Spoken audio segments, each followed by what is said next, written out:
Hi friends, എല്ലാവർക്കും one clip PSC YouTube ചാനലിലേക്ക് സ്വാഗതം. LDC 2024 വേണ്ടി തയ്യാറെടുക്കുന്ന ഒരു ഉദ്യോഗാർത്ഥിയാണെങ്കിൽ നിങ്ങൾ ഉറപ്പായിട്ടും പഠിച്ചിരിക്കേണ്ട 75 ഹോട്ട് ടോപ്പിക്സുകളും 2021 മുതൽ 2024 വരെ PSC ചോദിച്ച LD നിലവാരത്തിലുള്ള ചോദ്യപേപ്പറുകളും അവയുടെ അനുബന്ധ വസ്തുതകൾ കൂടി ഉൾപ്പെടുത്തിക്കൊണ്ടുള്ള ഒരു ക്വിക്ക് റിവിഷൻ പ്ലാനാണ് റാപ്പിഡ് റിവിഷൻ LDC 2024.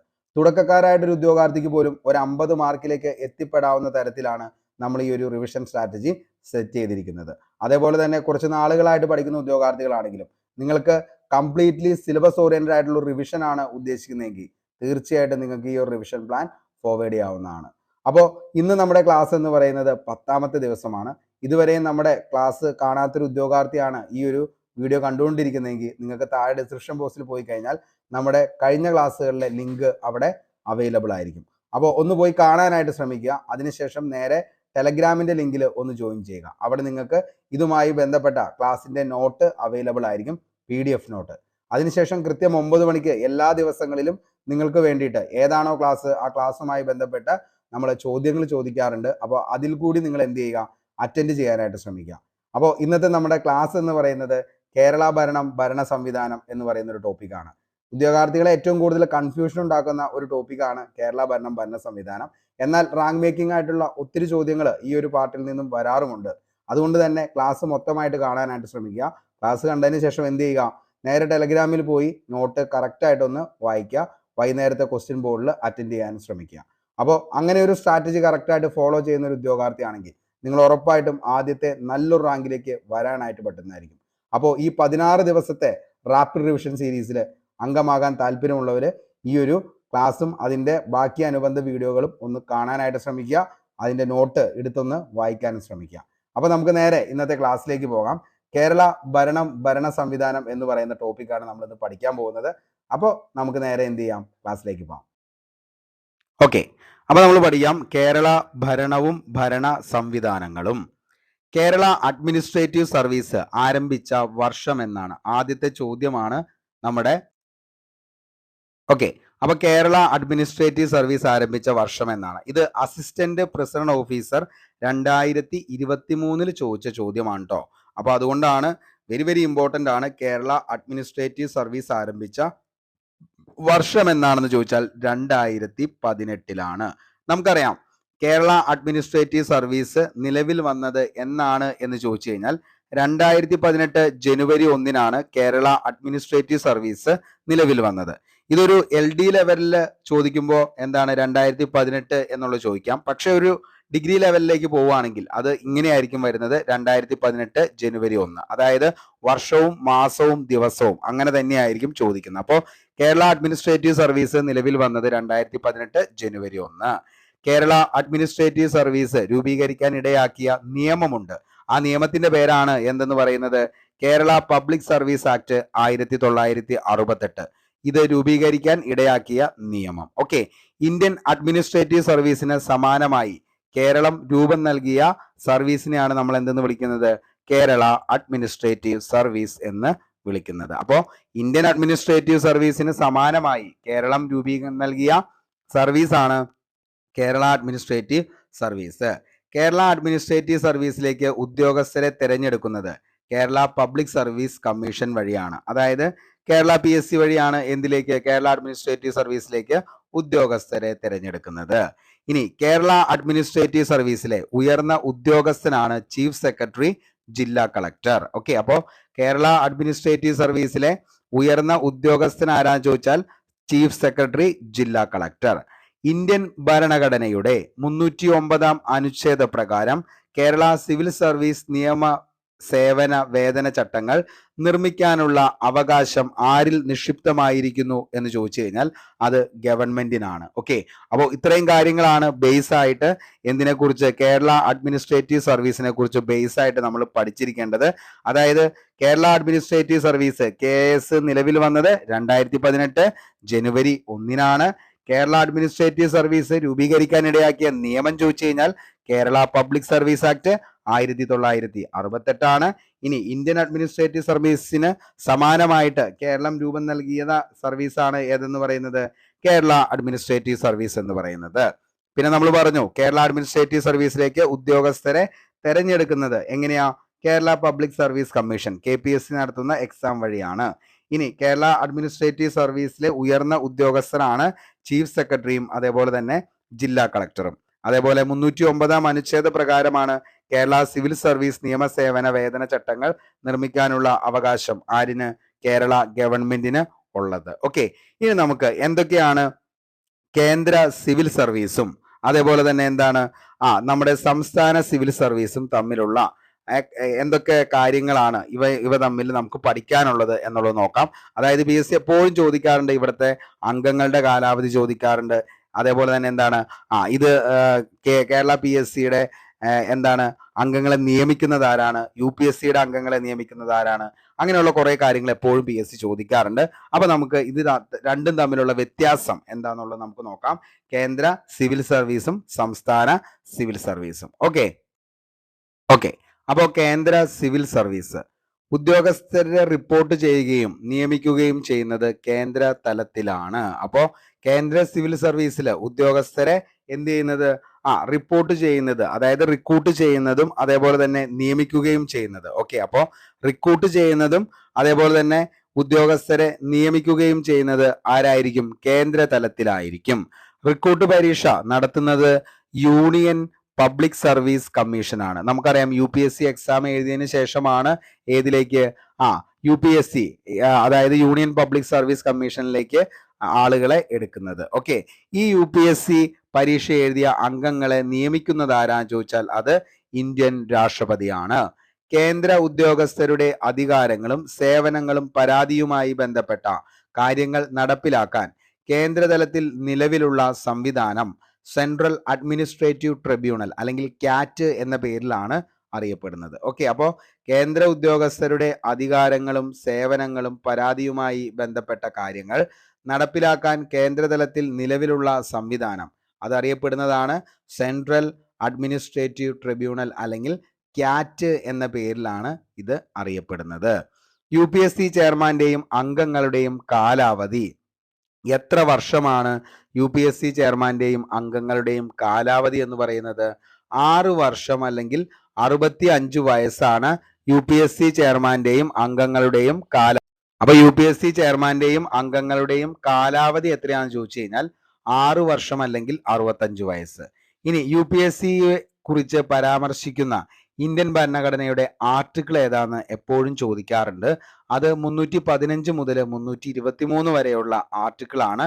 UPSCയെ കുറിച്ച് പരാമർശിക്കുന്ന ഇന്ത്യൻ ഭരണഘടനയുടെ ആർട്ടിക്കിൾ ആണ് 315 മുതൽ 323 വരെ. അപ്പോൾ ഇത്രയും കാര്യങ്ങൾ ജസ്റ്റ് ഒന്ന് ഓർത്തു വെച്ചോ. കേന്ദ്ര സിവിൽ സർവീസ് അതായത് ഉദ്യോഗസ്ഥരെ റിക്രൂട്ട് ചെയ്യുന്നതും നിയമിക്കുന്നതും കേന്ദ്രതലത്തിലാണ്. റിക്രൂട്ട് പരീക്ഷ നടത്തുന്നത് യൂണിയൻ പബ്ലിക് സർവീസ് കമ്മീഷൻ ആണ്. അംഗങ്ങളെ നിയമിക്കുന്നത് രാഷ്ട്രപതിയാണ്. അതേപോലെ തന്നെ എത്രയാണ് അംഗങ്ങളുടെ കാലാവധി എന്ന് പറയുന്നത്? 6 വർഷവും 65 വയസ്സുമാണ് UPSC ചെയർമാന്റെയും അംഗങ്ങളുടെയും കാലാവധി എന്ന് പറയുന്നത്. ഇനി ആർട്ടിക്കിൾ ഇന്ത്യൻ കോൺസ്റ്റിറ്റ്യൂഷനിൽ UPSCയെ കുറിച്ച് പറയുന്നത് എത്രയാണ്? 315 മുതൽ 323 വരെയാണ്. ഇനി സംസ്ഥാന സിവിൽ സർവീസിനെ കുറിച്ച് നമുക്കൊന്ന് നോക്കാം. ഉദ്യോഗസ്ഥരെ റിപ്പോർട്ട് ചെയ്യുകയും നിയമിക്കുകയും ചെയ്യുന്നത് സംസ്ഥാന തലത്തിലാണ്. ഉദ്യോഗസ്ഥരെ നിയമിക്കുകയും അതേപോലെ തന്നെ റിക്രൂട്ട് ചെയ്യുകയും ചെയ്യുന്നത് സംസ്ഥാന തലത്തിലാണ്. ഉദ്യോഗസ്ഥരെ റിക്രൂട്ട് ചെയ്യുകയും നിയമിക്കുകയും ചെയ്യുന്നത്. റിക്രൂട്ട്മെന്റ് പരീക്ഷ നടത്തുന്നത് സംസ്ഥാന പബ്ലിക് സർവീസ് കമ്മീഷൻ ആണ്. ഓക്കെ, അപ്പോൾ റിക്രൂട്ട്മെന്റ് പരീക്ഷ നടത്തുന്നത് ആരാണ്? സംസ്ഥാന പബ്ലിക് സർവീസ് കമ്മീഷൻ ആണ്. KPSC അംഗങ്ങളെ നിയമിക്കുന്നത് സംസ്ഥാന ഗവർണറാണ്. അപ്പോൾ UPSC ആണെങ്കിലോ ആരാന്ന് ചോദിച്ചു കഴിഞ്ഞാൽ രാഷ്ട്രപതിയാണ്. പക്ഷേ സംസ്ഥാനത്തെ നമ്മുടെ PSC അംഗങ്ങളെ നിയമിക്കുന്നത് അത് സംസ്ഥാന ഗവർണർ ആയിരിക്കും. സംസ്ഥാനത്തെ ഉദ്യോഗസ്ഥരുടെ അധികാരങ്ങളും സേവനങ്ങളും പരാതിയുമായി ബന്ധപ്പെട്ട കാര്യങ്ങൾ നടപ്പിലാക്കാൻ സംസ്ഥാന തലത്തിൽ നിലവിലുള്ള സംവിധാനമാണ് അഡ്മിനിസ്ട്രേറ്റീവ് ട്രിബ്യൂണൽ എന്ന് പറയുന്നത്. അപ്പോൾ സംസ്ഥാന അഡ്മിനിസ്ട്രേറ്റീവ് ട്രിബ്യൂണൽ ആണ് SAT എന്ന് പറയുന്നത്, SAT. ഓക്കെ, അപ്പോൾ സംസ്ഥാന ഉദ്യോഗസ്ഥരുടെ അധികാരങ്ങളും സേവനങ്ങളും പരാതിയുമായി ബന്ധപ്പെട്ട കാര്യങ്ങൾ നടപ്പിലാക്കാൻ സംസ്ഥാന തലത്തിൽ നിലവിലുള്ള സംവിധാനമാണ് സംസ്ഥാന അഡ്മിനിസ്ട്രേറ്റീവ് ട്രിബ്യൂണൽ അല്ലെങ്കിൽ SAT എന്ന പേരിൽ അറിയപ്പെടുന്നത്.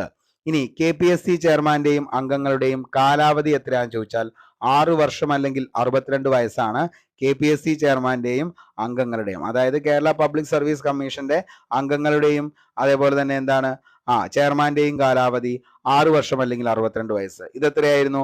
6 വർഷം അല്ലെങ്കിൽ 65 വയസ്സാണ്. ഇത് 62 വയസ്സുള്ളൂ.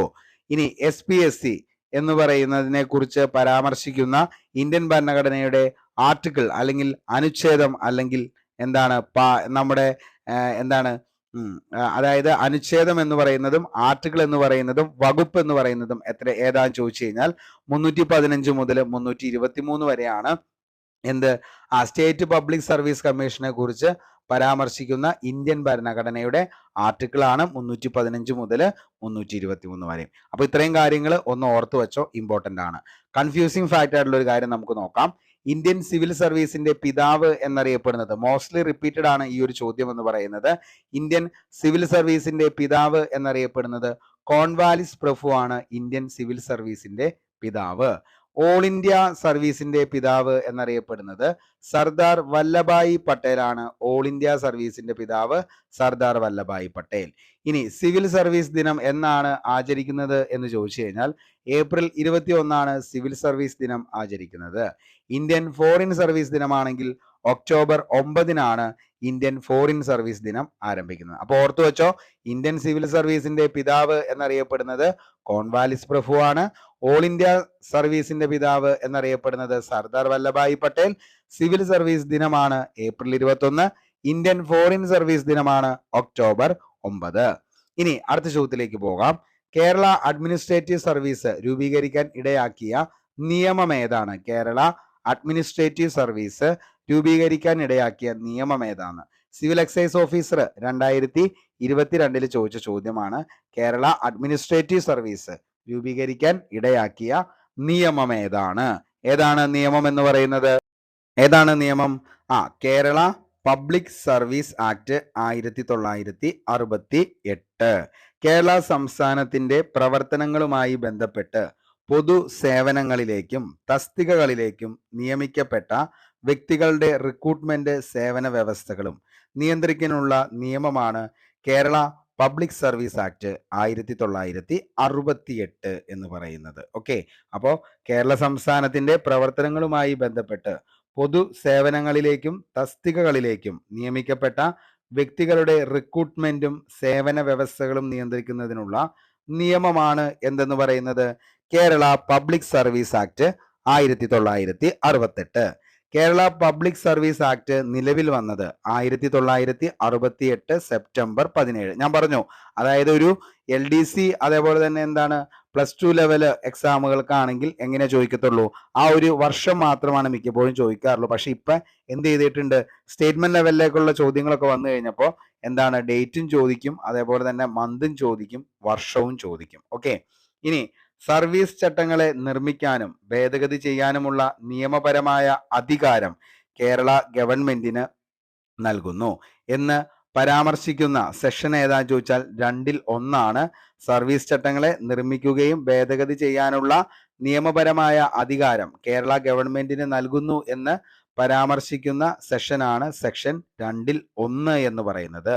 ഈ വകുപ്പിന് കീഴിലുള്ള എല്ലാ നിയമങ്ങൾക്കും നിയമസഭയുടെ മുമ്പാകെ ഒരു സെഷനിലോ അല്ലെങ്കിൽ തുടർച്ചയായ 2 സെഷനുകൾ ഉൾപ്പെടുന്ന 14 ദിവസത്തെ മൊത്തം കാലയളവിൽ സ്ഥാപിക്കേണ്ടതാണ് എന്ന് പരാമർശിക്കുന്ന സെക്ഷനാണ് 2-2 എന്ന് പറയുന്നത്. ഓക്കെ, ഇന്ത്യൻ ഭരണഘടനയുടെ അനുച്ഛേദം എത്രയാണ്? 309 പ്രകാരം 1968 സെപ്റ്റംബർ 16 വരെ രൂപീകൃതമായ കേരളത്തിലെ എല്ലാ സർവീസ് നിയമങ്ങളും ഈ ആക്ടിന്റെ പരിധിയിൽ വരുന്നതായി വ്യവസ്ഥ ചെയ്തിട്ടുള്ള വകുപ്പാണ് 3 എന്ന് പറയുന്നത്. ഓക്കെ, അപ്പോൾ അതായത് ഇത്രയും കാര്യങ്ങൾ എല്ലാം കണക്റ്റഡ് ആണ്. ഓക്കെ, അപ്പോൾ ഒന്ന് നോക്കിക്കോ, അതായത് എന്തൊക്കെയാണ്?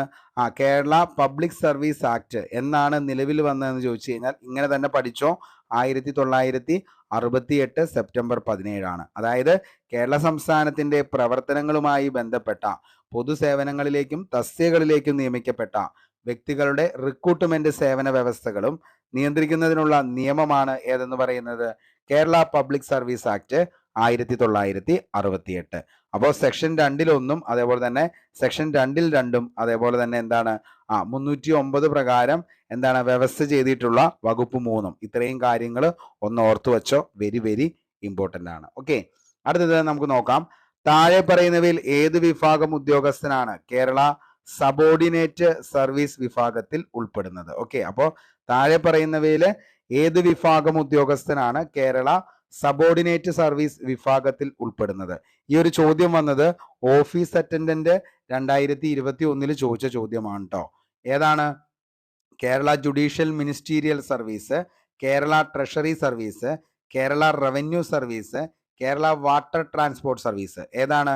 കേരള ജുഡീഷ്യൽ മിനിസ്റ്റീരിയൽ സർവീസ് ആണ് താഴെ പറയുന്നവയിൽ സബോർഡിനേറ്റ് വിഭാഗത്തിൽ പെടുന്നത്. അതായത് നമുക്കറിയാം, നിലവിൽ ഈ പറയുന്ന സംസ്ഥാന തലത്തിൽ തിരഞ്ഞെടുക്കപ്പെടുന്നതും സംസ്ഥാന ഗവൺമെന്റിന് കീഴിൽ വരുന്ന വകുപ്പിന്റെ നിയമിക്കപ്പെടുന്നതുമായ ഉദ്യോഗസ്ഥർ ചേർന്ന് അറിയപ്പെടുന്നതാണ് ശരിക്കും എന്തെന്ന് പറയുന്നത് ഈ കേരള സംസ്ഥാന സിവിൽ സർവീസ് എന്ന് പറയുന്നത്. ഈ കേരള സംസ്ഥാന സിവിൽ സർവീസിലേക്കുള്ള ഉദ്യോഗസ്ഥരെ തെരഞ്ഞെടുക്കുന്നത് സംസ്ഥാന പബ്ലിക് സർവീസ് കമ്മീഷനാണ്, നമുക്കറിയാം. അങ്ങനെ ഈ കേരള സംസ്ഥാന സിവിൽ സർവീസിനെ നമുക്ക് 2 കാറ്റഗറി ആയിട്ട് നമുക്ക് എന്ത് ചെയ്യാം? തരംതിരിക്കാവുന്നതാണ്. ഓക്കെ, അപ്പോൾ എന്താണ്? അതായത് സംസ്ഥാന തലത്തിൽ തിരഞ്ഞെടുക്കപ്പെടുന്നതും സംസ്ഥാന ഗവൺമെന്റിന് കീഴിൽ വരുന്ന വകുപ്പുകളിൽ നിയമിക്കപ്പെടുന്നതുമായ ഉദ്യോഗസ്ഥർ ചേർന്നാണ് സംസ്ഥാന സിവിൽ സർവീസ് എന്ന് പറയുന്നത്. കേരള സംസ്ഥാന സിവിൽ സർവീസിനെ അവിടെയുള്ള ഉദ്യോഗസ്ഥരുടെ ആ ഉദ്യോഗസ്ഥരെ നമുക്ക് എത്രയായിട്ട് തരംതിരിക്കാം? 2 കാറ്റഗറൈസ് ആയിട്ട് എന്ത് ചെയ്യാം? ഉദ്യോഗസ്ഥരെ തരംതിരിക്കാം. ഓക്കെ, അപ്പോൾ സംസ്ഥാന സിവിൽ സർവീസിലെ ഉദ്യോഗസ്ഥരെ തിരഞ്ഞെടുക്കുന്നത് സംസ്ഥാന പബ്ലിക് സർവീസ് കമ്മീഷനാണ്. അതിൻ്റെ അകത്ത് കേരള സംസ്ഥാന സിവിൽ സർവീസിനെ ഒന്നാമത്തെ സ്റ്റേറ്റ് സർവീസ് ഗസറ്റഡ് പോസ്റ്റ് എന്ന രീതിയിലും രണ്ടാമത് സബോർഡിനേറ്റ് സർവീസ് എന്ന പേരിൽ 2 കാറ്റഗറൈസ് ആയിട്ട് നമുക്ക് എന്ത് ചെയ്യാം? ഇവരെ തരംതിരിക്കാം. അതിൻ്റെ അകത്ത് നമുക്ക് ആദ്യത്തെ എന്ന് പറയുന്നത് സ്റ്റേറ്റ് സർവീസ് ഗസറ്റഡ് പോസ്റ്റിൽ വരുന്നതാണ് ക്ലാസ് 1 ക്ലാസ് 2 ജീവനക്കാർ. അപ്പോൾ എന്താണ് ക്ലാസ് 1 ക്ലാസ് 2 ജീവനക്കാർ എന്ന് പറയുന്നത് സ്റ്റേറ്റ് സർവീസ് ഗസറ്റഡ് പോസ്റ്റിൽ വരുന്നതാണ് ക്ലാസ് 1 ക്ലാസ് 2 ജീവനക്കാർ.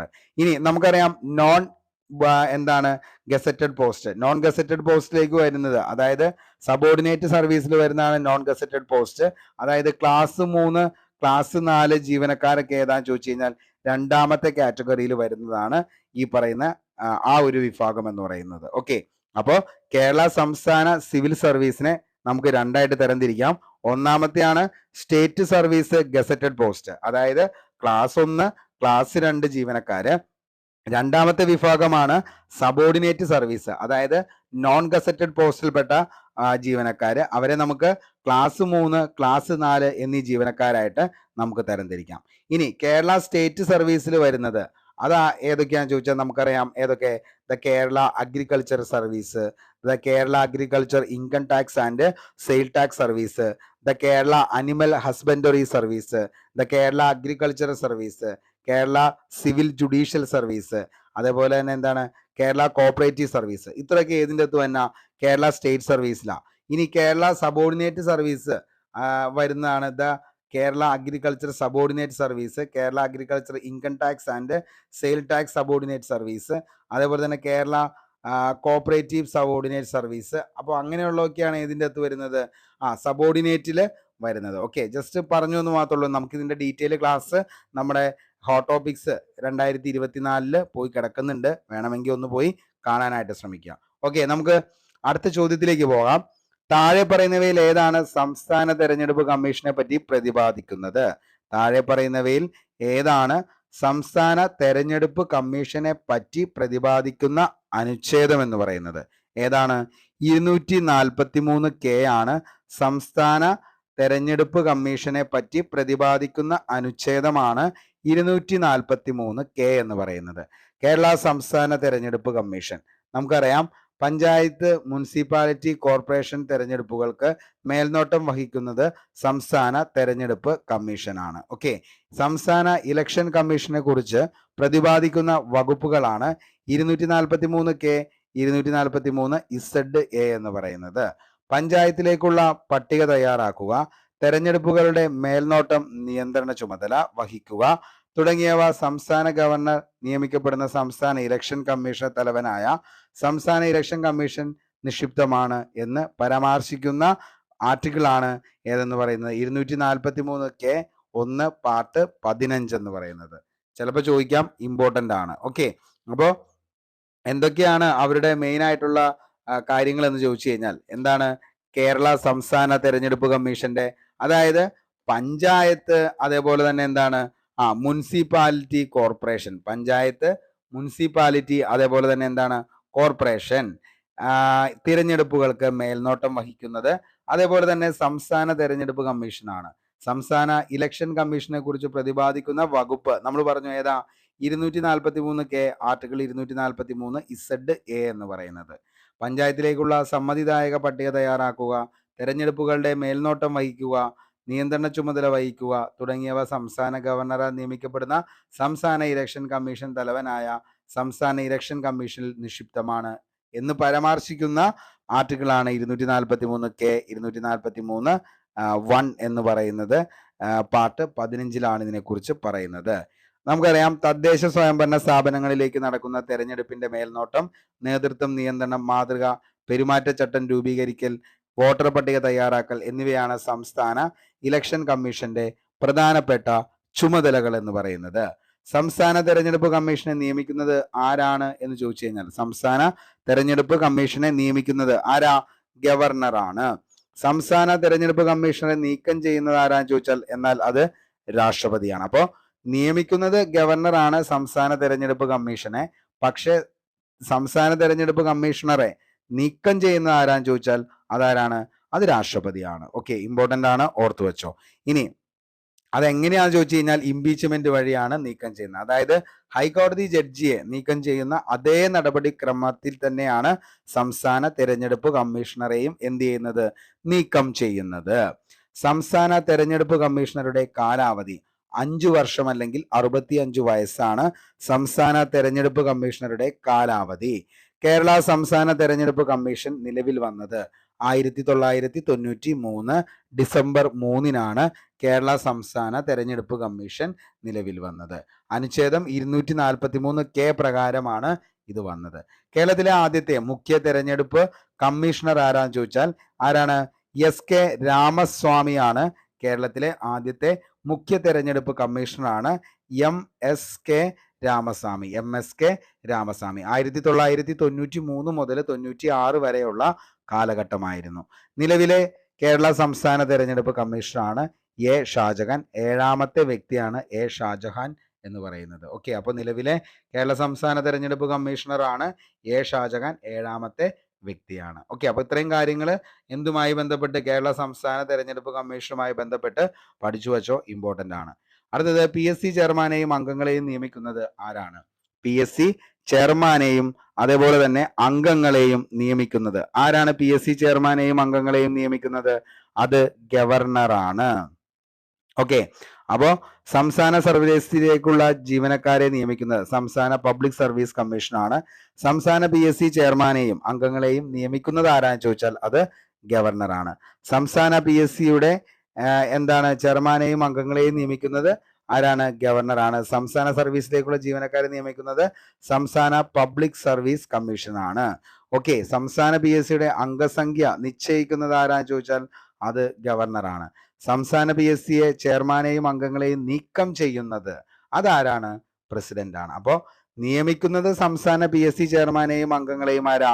അത് നമ്മുടെ ഗവർണർ ആണെങ്കിലും ഇവരെ എന്ത് ചെയ്യുന്നത്? നീക്കം ചെയ്യുന്നത് ആരാന്ന് ചോദിച്ചു കഴിഞ്ഞാൽ അത് പ്രസിഡന്റ് ആണ്.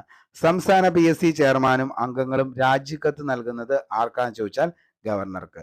സംസ്ഥാന PSC അംഗങ്ങളുടെ കാലാവധി 6 വർഷം അല്ലെങ്കിൽ 62 വയസ്സ്. നമ്മൾ കുറച്ചു മുമ്പ് പറഞ്ഞ എന്താണ്? സംസ്ഥാന PSC അംഗങ്ങളുടെ കാലാവധി എന്ന് പറയുന്നത് 6 വർഷം അല്ലെങ്കിൽ 62 വയസ്സാണ്.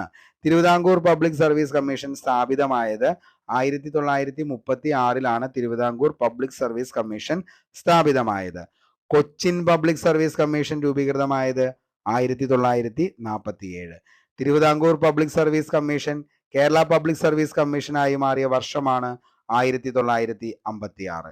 തിരുവിതാംകൂർ PSCയുടെ ആദ്യ ചെയർമാൻ ആരായിരുന്നു എന്ന് ചോദിച്ചാൽ മോസ്റ്റ്ലി റിപ്പീറ്റഡ് ആണ് ഈ ഒരു ചോദ്യം എന്ന് പറയുന്നത് GD നോക്സ് ആണ്. ഓക്കെ, അപ്പോൾ തിരുവിതാംകൂർ PSCയുടെ ആദ്യ ചെയർമാൻ ആരായിരുന്നു എന്ന് ചോദിച്ചു കഴിഞ്ഞാൽ അത് GD നോക്സ് ആണ്.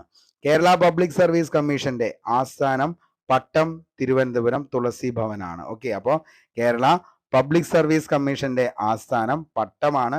നമുക്കറിയാം തുളസി ഭവനാണ്. എല്ലാവരും സർട്ടിഫിക്കറ്റ് വെരിഫിക്കേഷൻ ഒക്കെ പോയേക്കുന്ന ആളുകളൊക്കെ ആയിരിക്കും. അപ്പൊ എന്ത് ചെയ്യുക, കേരള പബ്ലിക് സർവീസ് കമ്മീഷന്റെ ആസ്ഥാനം പട്ടം തിരുവനന്തപുരം. കേരള പബ്ലിക് സർവീസ് കമ്മീഷന്റെ ആദ്യ ചെയർമാൻ ആരായിരുന്നു എന്ന് ചോദിച്ചു കഴിഞ്ഞാൽ ആരാണ്? VK വേലായുധനാണ്. അപ്പോൾ VK വേലായുധനാണ് കേരള പബ്ലിക് സർവീസ് കമ്മീഷന്റെ ആദ്യ ചെയർമാൻ എന്ന് പറയുന്നത് VK വേലായുധൻ. സംസ്ഥാന പബ്ലിക് സർവീസ് കമ്മീഷൻ ചെയർമാൻ വാർഷിക റിപ്പോർട്ട് സമർപ്പിക്കേണ്ടത് സംസ്ഥാന ഗവർണർക്കാണ്. ഓക്കെ. അപ്പൊ സംസ്ഥാന പബ്ലിക് സർവീസ് കമ്മീഷൻ ചെയർമാൻ വാർഷിക റിപ്പോർട്ട് സമർപ്പിക്കേണ്ടത് ആർക്കാണ്? സംസ്ഥാന ഗവർണർക്കാണ്.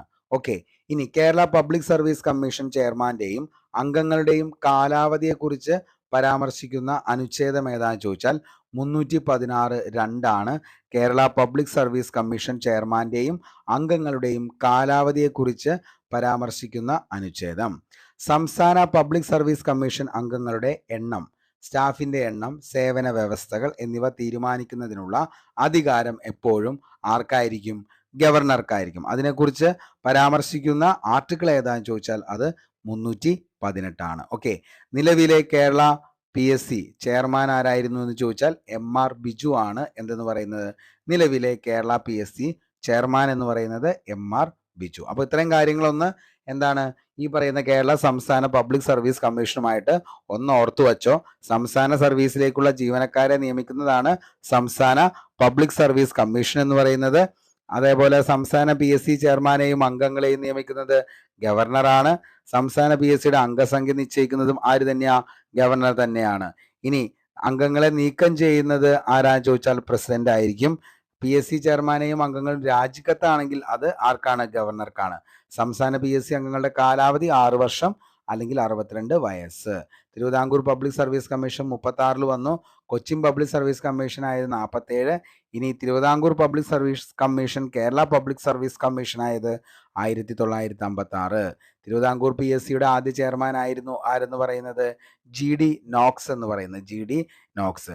കേരള പബ്ലിക് സർവീസ് കമ്മീഷന്റെ ആസ്ഥാനം സ്ഥിതി ചെയ്യുന്നത് പട്ടം തിരുവനന്തപുരം. ആ സ്ഥലമാണ് തുളസി ഭവൻ എന്ന് പറയുന്നത്. കേരള പബ്ലിക് സർവീസ് കമ്മീഷന്റെ ആദ്യ ചെയർമാൻ VK വേലായുധനാണ്. ഓക്കെ, അപ്പൊ ഇത്രയും കാര്യങ്ങൾ എന്ത് ചെയ്യുക? ഒന്ന് ഓർത്തു വയ്ക്കുക. ഓക്കെ, നമുക്ക് അടുത്ത ഒരു ചോദ്യത്തിലേക്ക് പോവാം. ഭരണഘടനയിൽ ഭരണ ട്രൈബ്യൂണലിനെ പറ്റി പറയുന്ന അനുച്ഛേദം ഏതാണ്? ഭരണഘടനയിൽ ഭരണ ട്രൈബ്യൂണലിനെ പറ്റി പറയുന്ന അനുച്ഛേദം ഏതാണെന്നുള്ളത് നോക്കാം. അനുച്ഛേദം 323A ആണ്. ഭരണഘടനയിൽ ഭരണ ട്രൈബ്യൂണലിനെ പറ്റി പറയുന്ന അനുച്ഛേദമാണ് അനുച്ഛേദം 323A. ഭരണഘടനയിൽ ഭരണഘടനാ ട്രൈബ്യൂണലിനെ പറ്റി പരാമർശിക്കുന്ന അനുച്ഛേദമാണ് 323A എന്ന് പറയുന്നത്. ഓക്കെ, അപ്പോൾ എന്താണ് ഭരണഘടനയിൽ ഭരണഘടനാ ട്രൈബ്യൂണലിനെ പറ്റി പറയുന്ന അനുച്ഛേദം ഏതാണെന്ന് ചോദിച്ചാൽ 323A, 323B. ഈ രണ്ടും അനുച്ഛേദങ്ങളാണ് ഭരണഘടനയിൽ ഭരണ ട്രൈബ്യൂണലിനെ പറ്റി പറയുന്നത്.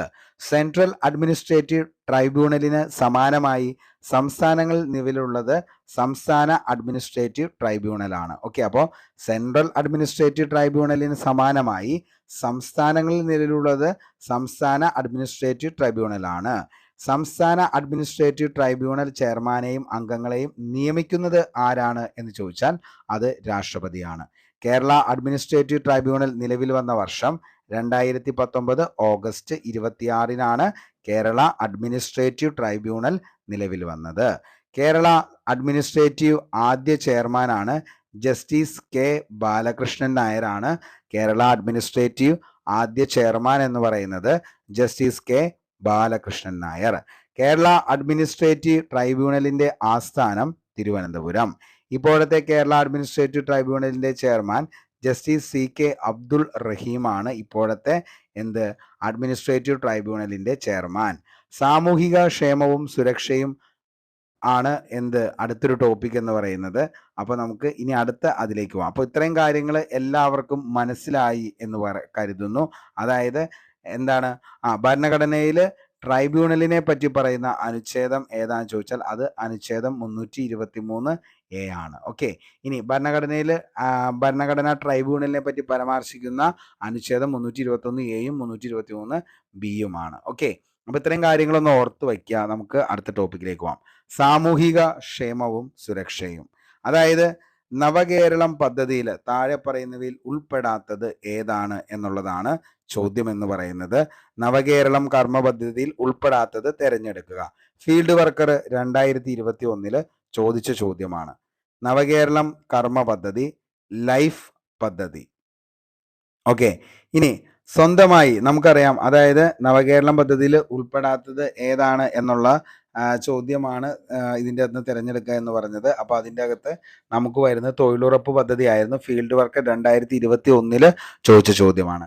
അപ്പോൾ നമുക്ക് നവകേരളം കർമ്മ പദ്ധതിയിലെ ആദ്യത്തെ പദ്ധതിയായിട്ടുള്ള ലൈഫ് പദ്ധതി എന്താണ് എന്നതിനെക്കുറിച്ച് ആദ്യം നോക്കാം. അതായത് സ്വന്തമായി ഭൂമിയുള്ളവർക്ക് വീട് പൂർത്തിയാക്കാൻ ഉതകുന്ന തരത്തിലുള്ള ധനസഹായം ഉറപ്പാക്കുകയും നിർമ്മാണം പൂർത്തിയാകാത്ത വീടുകളുടെ നവീകരണത്തിന് സഹായം ലഭ്യമാക്കുകയും അതോടൊപ്പം ഭൂരഹിത ഭവനരഹിത കുടുംബങ്ങൾക്ക് ഭവന സമുച്ചയങ്ങൾ അടിസ്ഥാനമാക്കിയുള്ള സമഗ്ര പുനരധിവാസ പദ്ധതിയും സ്വന്തം ജീവനോപാധി കണ്ടെത്താനുമുള്ള കൈത്താങ്ങുമാണ് ലൈഫ് പദ്ധതി ലക്ഷ്യമിടുന്നത്. അപ്പോൾ എന്താണ് ലൈഫ് പദ്ധതി എന്ന് ചോദിച്ചു കഴിഞ്ഞാൽ, സ്വന്തമായിട്ട് ഭൂമി വീട് പൂർത്തിയാക്കാനുള്ള തരത്തിലുള്ള ധനസഹായം ഉറപ്പാക്കുകയും അതേപോലെ തന്നെ എന്ത് ചെയ്യുക, നിർമ്മാണം പൂർത്തിയാകാത്ത വീടുകളുടെ നവീകരണത്തിന് സഹായം ലഭ്യമാക്കുകയും അതോടൊപ്പം ഭൂരഹിത ഭവനരഹിത കുടുംബങ്ങൾക്ക് ഭവന സമുച്ചയങ്ങൾ അടിസ്ഥാനമാക്കിയുള്ള സമഗ്ര പുനരധിവാസ പദ്ധതിയും സ്വന്തം ജീവനോപാധി കണ്ടെത്താനുമുള്ള കൈത്താങ്ങും ലൈഫ് പദ്ധതി ലക്ഷ്യമിടുന്നു. ഓക്കെ, എന്താണ് ഈ പറയുന്ന ലൈഫ് പദ്ധതിയുടെ പ്രധാന ലക്ഷ്യം എന്ന് ചോദിച്ചു കഴിഞ്ഞാൽ, സമ്പൂർണ്ണ പാർപ്പിടമാണ് ലൈഫ് പദ്ധതിയുടെ ലക്ഷ്യം എന്ന് പറയുന്നത്. എന്താണ് ഈ പറയുന്ന ലൈഫ് എന്ന് പറയുന്നതിൻ്റെ ഫുൾ ഫോം എന്ന് ചോദിച്ചു കഴിഞ്ഞാൽ, livelihood inclusion and financial empowerment എന്നതാണ് ഇതിൻ്റെ ഫുൾ ഫോം എന്ന് പറയുന്നത്. അപ്പോൾ എന്താണ് ലൈഫ് എന്ന് പറയുന്നതിൻ്റെ ഫുൾ ഫോം എന്ന് ചോദിച്ചു കഴിഞ്ഞാൽ, livelihood inclusion and financial empowerment. Okay, അപ്പോൾ livelihood inclusion and financial empowerment എന്നതാണ് ലൈഫ് എന്നതിൻ്റെ പൂർണ്ണരൂപം. ലൈഫ് പദ്ധതിയുടെ 5 വർഷത്തിനുള്ളിൽ ലക്ഷ്യമിടുന്ന നേട്ടങ്ങൾ എന്തൊക്കെയാണെന്ന് ചോദിച്ചു കഴിഞ്ഞാൽ, പാവപ്പെട്ട ഭവനരഹിതരിൽ സ്വന്തമായി ഭൂമിയുള്ള എല്ലാവർക്കും വീട് ലഭ്യമാക്കുക, മുൻകാലങ്ങളിൽ ഭവന നിർമ്മാണത്തിന് ധനസഹായം അനുവദിച്ചതിൽ നിർമ്മാണം പൂർത്തിയാക്കാൻ കഴിയാത്ത വീടുകളുടെ പൂർത്തീകരണം സാധ്യമാക്കുക, വാസയോഗ്യമല്ലാത്ത വീടുകളുടെ പുനരധിവാസം നടത്തുകയും അറ്റകുറ്റപ്പണികൾ നടത്തി വാസയോഗ്യമാക്കാൻ കഴിയാത്ത വീടുകളിൽ താമസിക്കുന്നവർക്ക് പുതിയ വീട് ലഭ്യമാക്കുകയും ചെയ്യുക, പാവപ്പെട്ട എല്ലാ ഭൂരഹിത ഭവനരഹിതർക്കും സുരക്ഷിത വീടുകൾ ലഭ്യമാക്കുക. ഇത്രയാണ് എന്തിൻ്റെ മെയിനായിട്ടുള്ള ഉദ്ദേശം എന്ന് പറയുന്നത്, ലൈഫ് പദ്ധതിയുമായി ബന്ധപ്പെട്ടുള്ള ഉദ്ദേശം എന്ന് പറയുന്നത്. ആക്ച്വലി ഏറ്റവും സിമ്പിളാക്കി പറഞ്ഞാൽ എന്താണ് ലൈഫ് പദ്ധതി എന്ന് ചോദിച്ചു കഴിഞ്ഞാൽ, എന്താണ് സമ്പൂർണ്ണ പാർപ്പിട പദ്ധതിയാണ് എന്തെന്ന് പറയുന്നത് ലൈഫ് പദ്ധതി, അല്ലെങ്കിൽ livelihood inclusion and financial empowerment. Okay, അടുത്താണ് ആർദ്രം മിഷൻ. നമുക്കറിയാം, ആർദ്രം മിഷൻ പ്രധാനമായും രൂപകൽപ്പന ചെയ്തിരിക്കുന്നത് സർക്കാർ ആശുപത്രികളുടെ വിപുലീകരണം, പ്രാഥമിക ആരോഗ്യ കേന്ദ്രങ്ങളുടെയും കുടുംബാരോഗ്യ കേന്ദ്രങ്ങളാക്കി മാറ്റൽ, ജീവിതശൈലി രോഗങ്ങളിൽ നിന്നുള്ള പരിരക്ഷ, കുറഞ്ഞ ചെലവിൽ മരുന്നുകൾ ലഭ്യമാക്കൽ, ആരോഗ്യ സ്ഥാപനങ്ങളിൽ തദ്ദേശ സ്വയംഭരണ സ്ഥാപനങ്ങൾക്ക് കൂടുതൽ ഉത്തരവാദിത്തങ്ങൾ. ഇതാണ് എന്തിൻ്റെ ലക്ഷ്യം എന്ന് പറയുന്നത്, ആർദ്രം മിഷന്റെ ലക്ഷ്യം എന്ന് പറയുന്നത്. നമ്മുടെ ആരോഗ്യം നമ്മുടെ ഉത്തരവാദിത്തം, ഇതാണ് ആർദ്രം മിഷന്റെ മോട്ടോ എന്ന് പറയുന്നത്. ആർദ്രം ജനകീയ ക്യാമ്പയിൻ്റെ അകത്ത് നമുക്കറിയാം ഒരു പ്രാവ് പറന്നു പോകുന്ന ചിത്രമാണ് കാണുന്നത്. ഓക്കെ, അപ്പോൾ അതാണ് എന്തിൻ്റെ ആർദ്രം മിഷന്റെ എന്തെന്ന് പറയുന്നത്, ഈ പറയുന്ന ലോഗോ എന്ന് പറയുന്നത്. ഓക്കെ, അപ്പോൾ ജസ്റ്റ് ഒന്ന് അറിയാൻ വേണ്ടി പറഞ്ഞു എന്ന് മാത്രമേ ഉള്ളൂ. ഓക്കെ, അപ്പോൾ ആർദ്രം മിഷൻ എന്ന് പറയുന്നത് മെയിനായിട്ട് എന്താണ് ഉദ്ദേശിക്കുന്നത്, അതായത് സാധാരണക്കാർക്ക് എന്ത് ചെയ്യുക, കുറഞ്ഞ ചെലവിൽ മരുന്നുകളും അതേപോലെ തന്നെ എന്താണ് രോഗങ്ങൾക്കുള്ള പരിരക്ഷയും ഉറപ്പാക്കുക. എന്നതാണ് ആർദ്രം മിഷൻ എന്നതുകൊണ്ട് ഉദ്ദേശിക്കുന്നത്. സമകാലിക ആരോഗ്യ പ്രശ്നങ്ങൾ മുൻഗണനാടിസ്ഥാനത്തിൽ പരിപാലിക്കുന്നതിനോടൊപ്പം ആദിവാസി മത്സ്യത്തൊഴിലാളികൾ, സ്ത്രീകൾ, പ്രായാധിക്യമുള്ള എന്നിവരുടെ ആരോഗ്യ ആവശ്യങ്ങൾ നിറവേറ്റുന്നതിനും ആർദ്രം മിഷൻ എന്ത് ചെയ്യുന്നു? ലക്ഷ്യമിടുന്നു. ഇനി ആർദ്രം മിഷന്റെ ലക്ഷ്യങ്ങൾ എന്തൊക്കെയാണെന്ന് ചോദിച്ചു കഴിഞ്ഞാൽ, പൊതുജനങ്ങൾക്ക് പ്രത്യേകിച്ച് പാവപ്പെട്ടവർക്കും സാധാരണക്കാർക്കും ഗുണമേന്മയുള്ള ആരോഗ്യ സേവനങ്ങൾ ഉറപ്പാക്കുക എന്നാണ് ആർദ്രം മിഷൻ മുഖ്യമായും ലക്ഷ്യമിടുന്നത്. ഓക്കെ, അപ്പോൾ എന്താണ്? പൊതുജനങ്ങൾക്ക് പ്രത്യേകിച്ച് പാവപ്പെട്ടവർക്കും സാധാരണക്കാർക്കും ഗുണമേന്മയുള്ള ആരോഗ്യ സേവനങ്ങൾ ഉറപ്പാക്കുക എന്നാണ് ആർദ്രം മിഷൻ മുഖ്യമായും ലക്ഷ്യമിടുന്നത്. പൊതു ആരോഗ്യ സ്ഥാപനങ്ങളിൽ ചികിത്സ തേടുന്നവർക്ക് ഗുണമേന്മയുള്ളതും സൗഹാർദ്ദപരവുമായ സേവനം ഉറപ്പാക്കുക. ഓക്കെ, അപ്പോൾ പൊതു ആരോഗ്യ സ്ഥാപനങ്ങളിൽ ചികിത്സ തേടുന്നവർക്ക് ഗുണമേന്മയുള്ളതും സൗഹാർദ്ദപരവുമായ സേവനം ഉറപ്പാക്കുക. മെഡിക്കൽ കോളേജ്, ജില്ലാ താലൂക്ക് ആശുപത്രികളിൽ എന്താണ് ഘട്ടം ഘട്ടമായി അത്യാവശ്യ സ്പെഷ്യാലിറ്റി, സൂപ്പർ സ്പെഷ്യാലിറ്റി സേവനങ്ങൾ ലഭ്യമാക്കുക. അപ്പോൾ മെഡിക്കൽ കോളേജ്, ജില്ലാ താലൂക്ക് ആശുപത്രികളിൽ ഘട്ടം ഘട്ടമായി അത്യാവശ്യ സ്പെഷ്യാലിറ്റി, സൂപ്പർ സ്പെഷ്യാലിറ്റി സേവനങ്ങൾ ലഭ്യമാക്കുക രോഗികൾക്ക്. ഓക്കെ, അപ്പോൾ ഇത്രയും കാര്യങ്ങളാണ് ഇതുമായി ബന്ധപ്പെട്ട് ഏറ്റവും ഇമ്പോർട്ടൻ്റ് ആയിട്ട് നമുക്ക് പഠിക്കാനുള്ളത്. അപ്പോൾ ഇത് ഒത്തിരി തവണ PSC ഇങ്ങനെ എന്ത് ചെയ്യാറുണ്ട്, ചോദിക്കാറൊക്കെ ഉണ്ട്. അപ്പോൾ എന്ത് ചെയ്യുക, ഒന്ന് നോക്കി വെച്ചോ. അടുത്തതാണ് ഇതിന്റെ ഡീറ്റെയിൽ ആയിട്ടുള്ള ക്ലാസ് നമ്മൾ എന്ത് ചെയ്തിട്ടുണ്ട്, ഹോട്ട് ടോപ്പിക്സിൽ സെറ്റ് ചെയ്ത് പോയേക്കണതാണ് കേട്ടോ. ഹരിത കേരളം മിഷൻ പദ്ധതി ഉദ്ഘാടനം ചെയ്ത വർഷം എന്നാണ് അടുത്ത ചോദ്യം. എന്നാണ് ഹരിത കേരളം മിഷൻ പദ്ധതി ഉദ്ഘാടനം ചെയ്ത വർഷം? 2016 ഡിസംബർ 8-നാണ് ഹരിത കേരളം മിഷൻ പദ്ധതി ഉദ്ഘാടനം ചെയ്തത്. നമുക്കറിയാം, കൃഷി, ജലസംരക്ഷണം, ശുചിത്വം എന്നിവ ലക്ഷ്യമാക്കി കേരള സർക്കാർ ആരംഭിച്ച പദ്ധതിയാണ് ഹരിത കേരള മിഷൻ എന്ന് പറയുന്നത്. ഓക്കെ, അപ്പൊ എന്തുമായി ബന്ധപ്പെട്ട് കിടക്കുന്നു എന്ന് ചോദിച്ചു കഴിഞ്ഞാൽ, കൃഷി, ജലസംരക്ഷണം, ശുചിത്വം എന്നിവ ലക്ഷ്യമാക്കി കേരള സർക്കാർ ആരംഭിച്ച പദ്ധതിയാണ് ഹരിത കേരള മിഷൻ എന്ന് പറയുന്നത്. ഹരിത കേരള പദ്ധതിയുടെ അധ്യക്ഷൻ ആരായിരുന്നു എന്ന് ചോദിച്ചാൽ ആരാണ്? പിണറായി വിജയനാണ്. ഓക്കെ, ബഹുമാനപ്പെട്ട മുഖ്യമന്ത്രി പിണറായി വിജയനാണ് ഹരിത കേരള പദ്ധതിയുടെ അധ്യക്ഷൻ. ഹരിത കേരള പദ്ധതിയുടെ ഉപാധ്യക്ഷനാണ് ആരെന്ന് പറയുന്നത്? TN സീമ. ഓക്കെ, അപ്പൊ TN സീമയാണ് ഹരിത കേരള പദ്ധതിയുടെ ഉപാധ്യക്ഷൻ. പദ്ധതിയുടെ ബ്രാൻഡ് അംബാസിഡർ ആണ് ആര്? KJ യേശുദാസ്. അപ്പോൾ ഹരിത കേരളം പദ്ധതിയുടെ ബ്രാൻഡ് അംബാസിഡർ ആരാന്ന് ചോദിച്ചു കഴിഞ്ഞാൽ അത് KJ യേശുദാസ് ആണ്. ഓക്കെ, ഇനി ഹരിത കേരളം മിഷന്റെ മുഖ്യ ലക്ഷ്യങ്ങളാണ് വൃത്തിയും അതേപോലെ തന്നെ എന്താണ് ജലസമൃദ്ധിയും വീണ്ടെടുക്കുക എന്നതാണ് ഹരിത കേരളം മിഷന്റെ മുഖ്യ ലക്ഷ്യങ്ങളിൽ ഒന്ന്. ഇനി അടുത്തത് എന്താണ്? ഭക്ഷ്യവസ്തുക്കളുടെ ഉൽപാദനവും വർദ്ധിപ്പിക്കുക, കാലാവസ്ഥാ വ്യതിയാനം നേരിടുന്നതിനുള്ള പ്രവർത്തനങ്ങൾ ഊർജിതമാക്കുക. ഇതെല്ലാമാണ് എന്തിന്റെ പ്രത്യേകത എന്ന് പറയുന്നത്? ഹരിത മിഷൻ പദ്ധതിയുടെ പ്രധാനപ്പെട്ട ലക്ഷ്യങ്ങൾ എന്ന് പറയുന്നത്. ഓക്കെ, അപ്പോൾ ഹരിത മിഷന്റെ ഉപദൗത്യങ്ങൾ എന്തൊക്കെയാണെന്ന് ചിലപ്പോൾ ചോദിക്കാറുണ്ട്. ജൈവ കൃഷി രീതിക്ക് പ്രാമുഖ്യം കൊടുക്കുന്നത് കൊണ്ടുള്ള കൃഷി വികസനം, അതായത് എന്താണ് ജലസംരക്ഷണം, ശുചിത്വ മാലിന്യ സംസ്കരണം, ഇതൊക്കെയാണ് മറ്റ് ഹരിത മിഷനുമായി ബന്ധപ്പെട്ടുള്ള ഉപദൗത്യങ്ങൾ എന്ന് പറയുന്നത്. ഓക്കെ, അപ്പോൾ എല്ലാം ഒന്ന് നോക്കി വെച്ചോ, വെരി വെരി ഇമ്പോർട്ടൻ്റ് ആണ്. ഓക്കെ, അടുത്ത ചോദ്യത്തിലേക്ക് പോവാം. തൊഴിലുറപ്പ് പദ്ധതി ആരംഭിച്ച വർഷം എന്നാണ്? തൊഴിലുറപ്പ് പദ്ധതി ആരംഭിച്ച വർഷം എന്നാണ്? നമുക്കറിയാം, എംപ്ലോയ്മെന്റ് അഷുറൻസ് സ്കീം എന്നതാണ് തൊഴിലുറപ്പ് പദ്ധതി എന്നുകൊണ്ട് ഉദ്ദേശിക്കുന്നത്. അപ്പോൾ എന്നാണ് തൊഴിലുറപ്പ് പദ്ധതി ആരംഭിച്ചത് എന്ന് ചോദിച്ചു കഴിഞ്ഞാൽ എന്നാണ്? 1993 ഒക്ടോബർ 2. പലരുടെയും ഡേറ്റ് ഓഫ് ബർത്ത് ഒക്കെയാണ് ഇത്. 1993 ഒക്ടോബർ 2. അപ്പോൾ ഓർത്തു വയ്ക്കുക, ഒരു ഗാന്ധി ജയന്തിയുടെ അന്നാണ് എന്ത് വന്നത്? തൊഴിലുറപ്പ് പദ്ധതി വന്നത്. അത് എന്നാന്ന് ചോദിച്ചു കഴിഞ്ഞാൽ 1993 ഒക്ടോബർ 2-നാണ് തൊഴിലുറപ്പ് പദ്ധതി ആരംഭിച്ചത്. EWS എന്നാണ്, അതായത് എന്താണ് EWS പദ്ധതി ആരംഭിച്ച പഞ്ചവത്സര പദ്ധതി ഏതാന്ന് ചോദിച്ചു കഴിഞ്ഞാൽ അത് ഏതാണ്? അത് പദ്ധതി 8 ആണ്. ഓക്കെ, അപ്പോൾ EWS ഏതാട്ടോ? EAS ആണ്, എംപ്ലോയ്മെന്റ് അഷുറൻസ് സ്കീം എന്നതാണ് അതിന്റെ ഷോർട്ട് ഫോം എന്ന് പറയുന്നത്. അപ്പൊ EWS അല്ല, EAS പദ്ധതി ആരംഭിച്ചത് ഏത് പഞ്ചവത്സര പദ്ധതിയുടെ കാലത്താണ് എന്ന് ചോദിച്ചു കഴിഞ്ഞാൽ ഏത് പഞ്ചവത്സര പദ്ധതിയുടെ കാലത്താ? 8ാം പഞ്ചവത്സര പദ്ധതിയുടെ കാലത്താണ് EAS, അതായത് എംപ്ലോയ്മെന്റ് അഷുറൻസ് സ്കീം നിലവിൽ വന്നത്. ഓക്കെ, അപ്പോൾ EAS പദ്ധതി ആരംഭിച്ച പഞ്ചവത്സര പദ്ധതി 8ാം പഞ്ചവത്സര പദ്ധതി.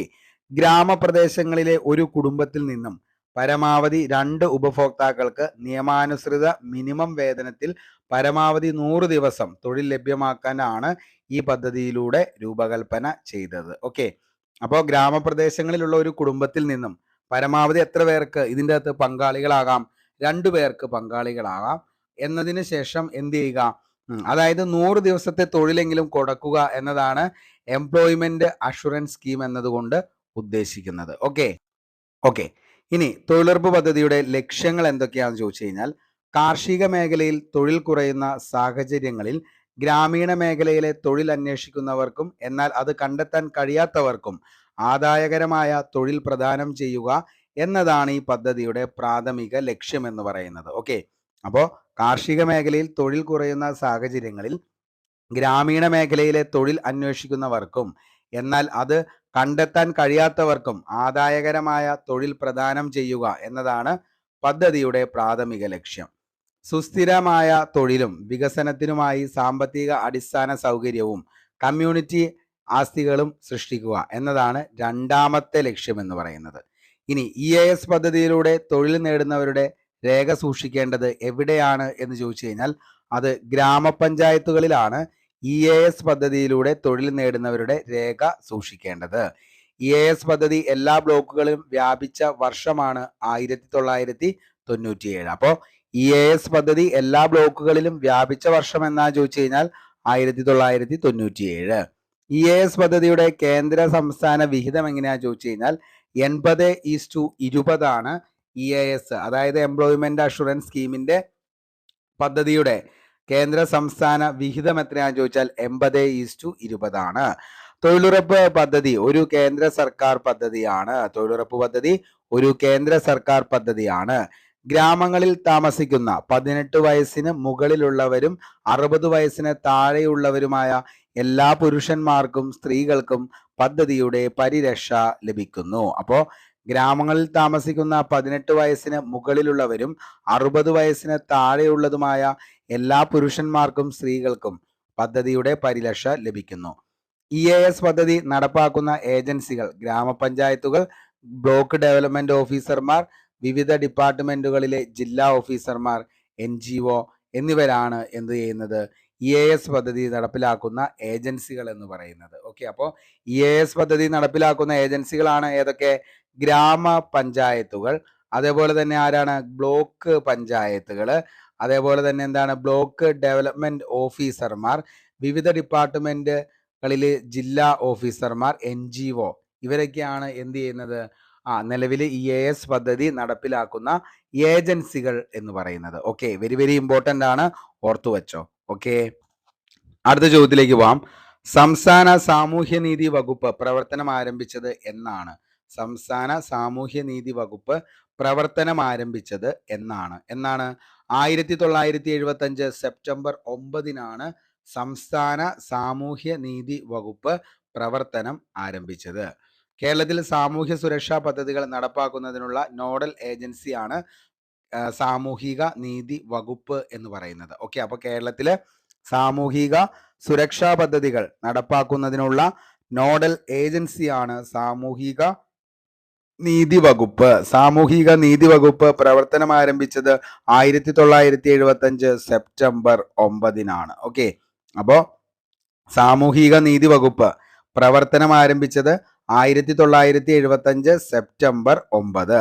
സമൂഹത്തിൽ അവശത അനുഭവിക്കുന്ന വിഭാഗങ്ങൾക്ക് നീതി ഉറപ്പാക്കുന്നതിനും സാമൂഹ്യക്ഷേമ പരിപാടികളും അതേപോലെ തന്നെ സേവനങ്ങളും നടപ്പാക്കുന്നതിനുമായി സ്ഥാപിതമായ വകുപ്പാണ് സാമൂഹ്യ നീതി വകുപ്പ് എന്ന് പറയുന്നത്. ഓക്കെ, അപ്പോൾ സമൂഹത്തിൽ അവശത അനുഭവിക്കുന്ന വിഭാഗങ്ങൾക്ക് നീതി ഉറപ്പാക്കുന്നതിനും സാമൂഹിക ക്ഷേമ പരിപാടികളും സേവനങ്ങളും നടപ്പാക്കുന്നതിനുമായി സ്ഥാപിതമായ വകുപ്പാണ് സാമൂഹിക നീതി വകുപ്പ്.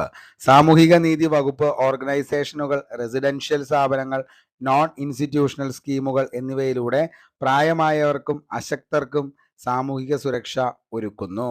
ഓക്കെ, ഇനി കേരള സംസ്ഥാന സാമൂഹ്യ നീതി വകുപ്പിന്റെ പ്രധാന ദൗത്യങ്ങളാണ് മുതിർന്ന പൗരന്മാർ, വികലാംഗർ, ദുരുപയോഗത്തിന് ഇരയായവർ, നിരാലംബർ എന്നിവരുടെ ശേഷി വർദ്ധിപ്പിക്കൽ. ഇവരുടെ സാമ്പത്തികവും സാമൂഹികവുമായ വികസനവും അതേപോലെ തന്നെ പുനരധിവാസവും. നയങ്ങളിലൂടെയും പ്രോഗ്രാമുകളിലൂടെയും ട്രാൻസ്ജെൻഡേഴ്സിനെ മുഖ്യധാരയിലേക്ക് എത്തിക്കൽ. ഓക്കെ, അപ്പോൾ നയങ്ങളിലൂടെയും പ്രോഗ്രാമുകളിലൂടെയും ട്രാൻസ്ജെൻഡേഴ്സിനെ മുഖ്യധാരയിലേക്ക് എത്തിക്കൽ. സമൂഹത്തിൽ സാമൂഹിക നീതിക്ക് അനുകൂലമായ അന്തരീക്ഷം സൃഷ്ടിക്കൽ. സമൂഹത്തിൽ സാമൂഹിക നീതിക്ക് അനുകൂലമായ അന്തരീക്ഷം സൃഷ്ടിക്കൽ.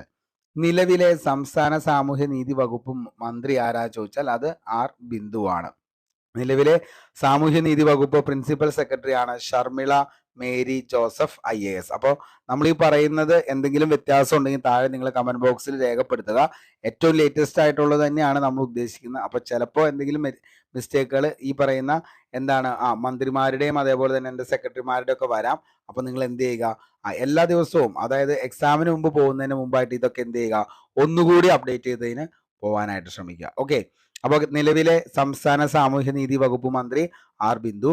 നിലവിലെ സാമൂഹ്യ നീതി വകുപ്പ് പ്രിൻസിപ്പൽ സെക്രട്ടറിയാണ് ആർ ഷർമിള മേരി ജോസഫ് IAS. നിലവിലെ സാമൂഹ്യ നീതി വകുപ്പ് ഡയറക്ടറാണ് ആരെന്ന് പറയുന്നത് CH ദിനേശൻ IAS ആണ്. നിലവിലെ എന്തെന്ന് പറയുന്നത് സാമൂഹ്യ നീതി വകുപ്പ് ഡയറക്ടർ ആരാന്ന് ചോദിച്ചാൽ ആരാണ്? CH ദിനേശൻ IAS ആണ്. ഓക്കെ, ഇനി നമുക്ക് അടുത്ത ചോദ്യത്തിലേക്ക് പോവാം. കേരള സ്റ്റേറ്റ് ഇലക്ട്രിസിറ്റി ബോർഡ് സ്ഥാപിതമായ വർഷം എന്നാണ്? കേരള സ്റ്റേറ്റ് ഇലക്ട്രിസിറ്റി ബോർഡ് സ്ഥാപിതമായ വർഷം എന്നാണ്? 1957 മാർച്ച് 7-നാണ്. അങ്ങനെയാണെങ്കിൽ കേരള വാട്ടർ അതോറിറ്റി നിലവിൽ വന്നത് 1984 ഏപ്രിൽ 1-നാണ് കേരള വാട്ടർ അതോറിറ്റി നിലവിൽ വന്നത്. Kerala khadi and village industries ആണെങ്കിൽ 1957. Kerala state planning board 1967. Kerala ചുമട്ടു തൊഴിലാളി നിയമം 1978. Kerala state financial enterprises 1969. Kerala state cooperative federation for fisheries development limited Matsyafed 1984 March 19. Kerala സംസ്ഥാന വ്യവസായ വികസന കോർപ്പറേഷൻ 1961.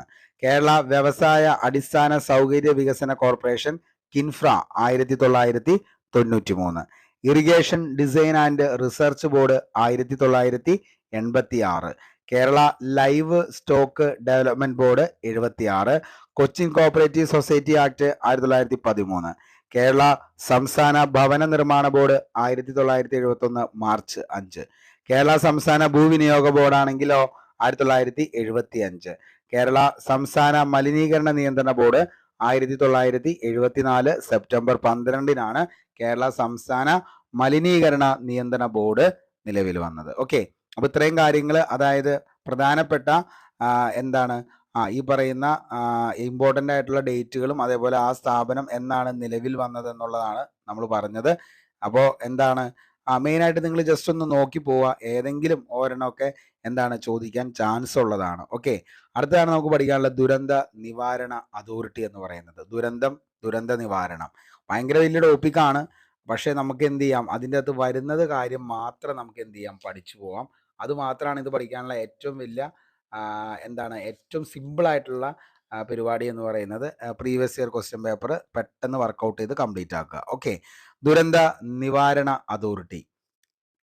സംസ്ഥാന ദുരന്ത നിവാരണ അതോറിറ്റിയുടെ ആസ്ഥാനം സ്ഥിതി ചെയ്യുന്നത് എവിടെയാണ് സംസ്ഥാന ദുരന്ത നിവാരണ അതോറിറ്റിയുടെ ആസ്ഥാനം സ്ഥിതി ചെയ്യുന്നത്? തിരുവനന്തപുരം.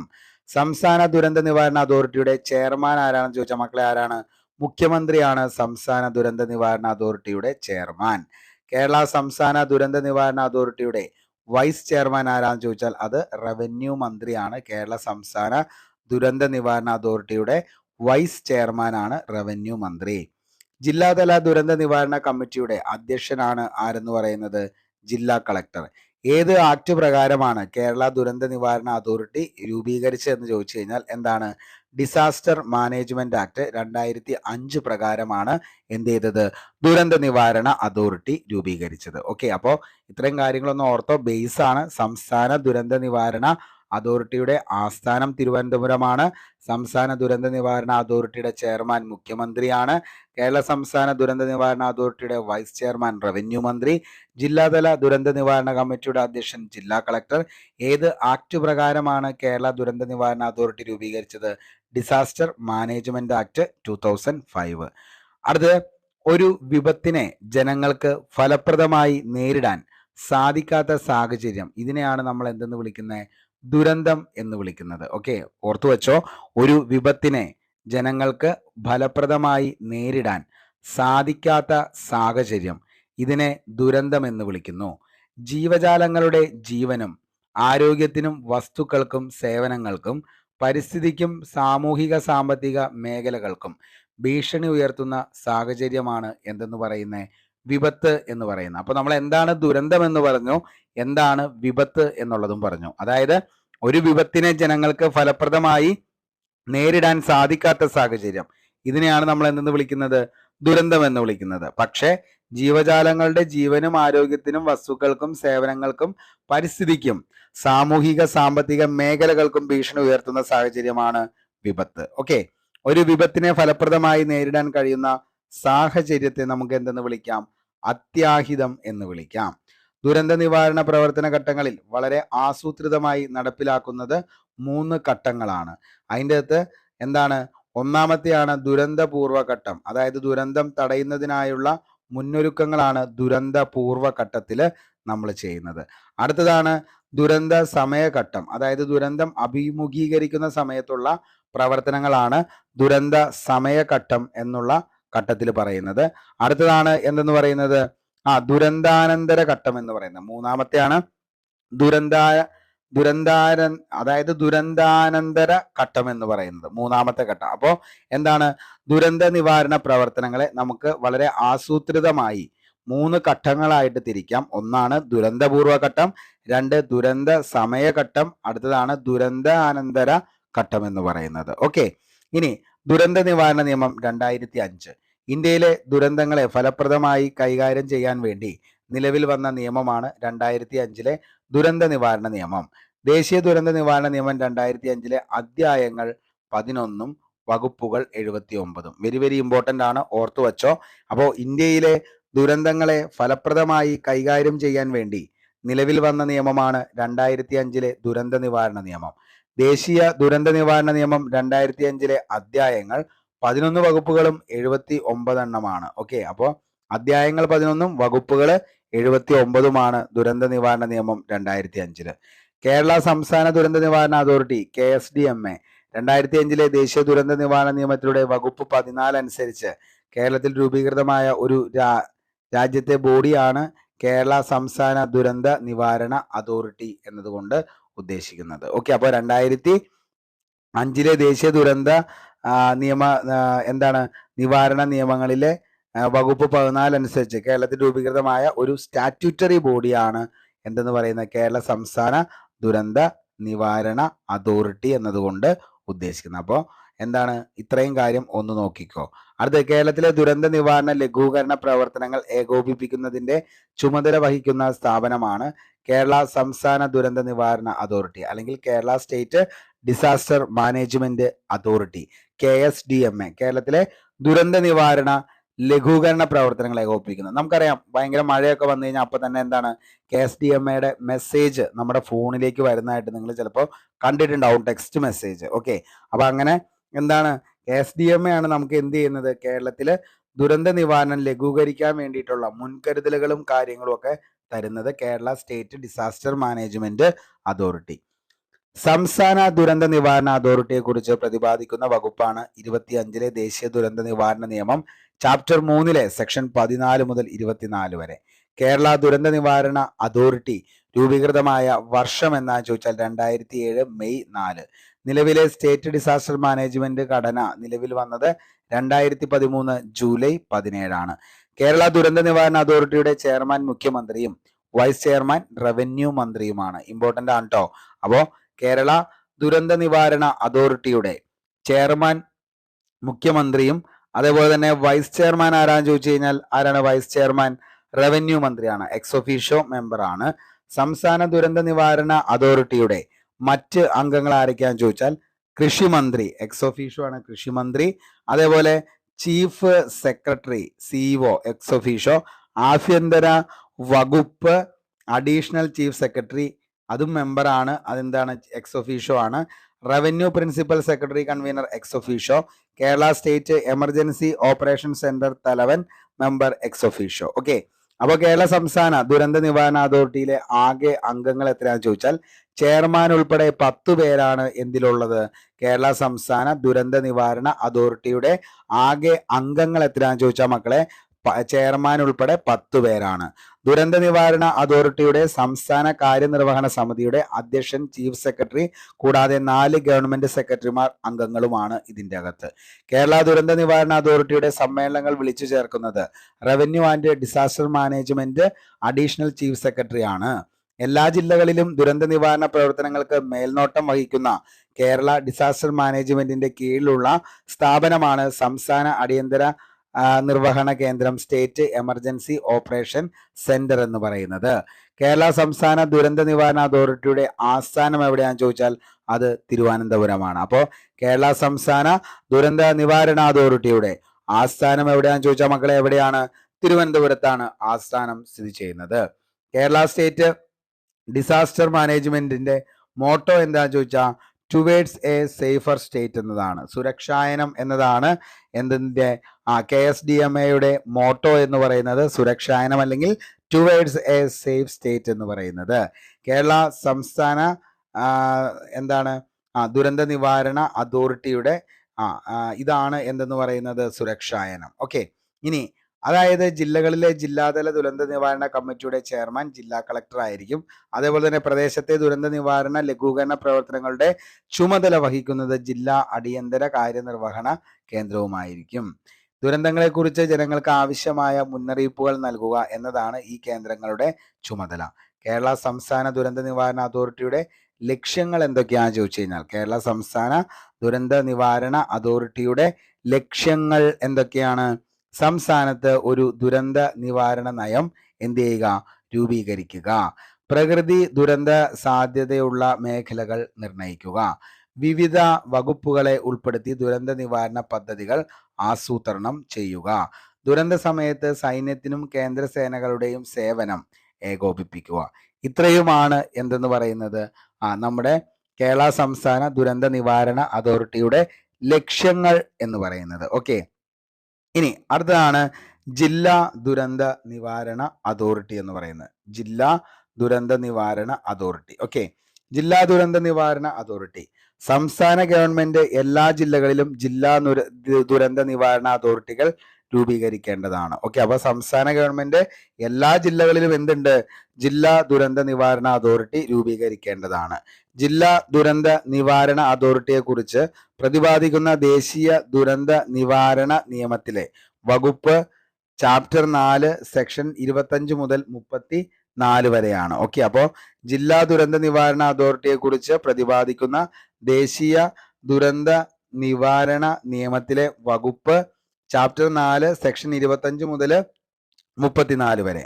ജില്ലാ ദുരന്ത നിവാരണ അതോറിറ്റിയിലെ അംഗങ്ങൾ ചെയർപേഴ്സൺ, ജില്ലാ മജിസ്ട്രേറ്റ്, ഡെപ്യൂട്ടി കമ്മീഷണർ, അതേപോലെ തന്നെ സഹ അധ്യക്ഷനായിരിക്കാന്ന് ചോദിച്ചാൽ തദ്ദേശ സ്ഥാപനത്തിന്റെ തിരഞ്ഞെടുക്കപ്പെട്ട പ്രതിനിധി, ജില്ലാ പഞ്ചായത്ത് പ്രസിഡന്റ് ആണ് മിക്കപ്പോഴും അതിന്റെ വരുന്നത്.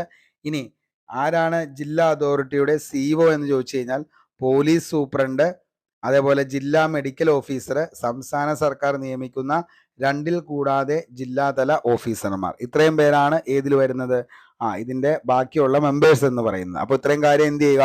ഓർത്തുക. മിക്കപ്പോഴും ജില്ലാ ദുരന്ത നിവാരണ അതോറിറ്റിയിലെ അംഗങ്ങൾ ചെയർപേഴ്സൺ, അതേപോലെ കളക്ടർ, ജില്ലാ മജിസ്ട്രേറ്റ്, ഡെപ്യൂട്ടി കമ്മീഷണർ, സഹ അധ്യക്ഷന്മാരാണ് തദ്ദേശ സ്വയംഭരണ സ്ഥാപനത്തിന്റെ തിരഞ്ഞെടുക്കപ്പെട്ട പ്രതിനിധി, ജില്ലാ പ്രസിഡന്റ് അല്ലെങ്കിൽ പഞ്ചായത്ത് പ്രസിഡന്റ്. ഓക്കെ, ഇനി നമുക്ക് അടുത്ത നോക്കാം.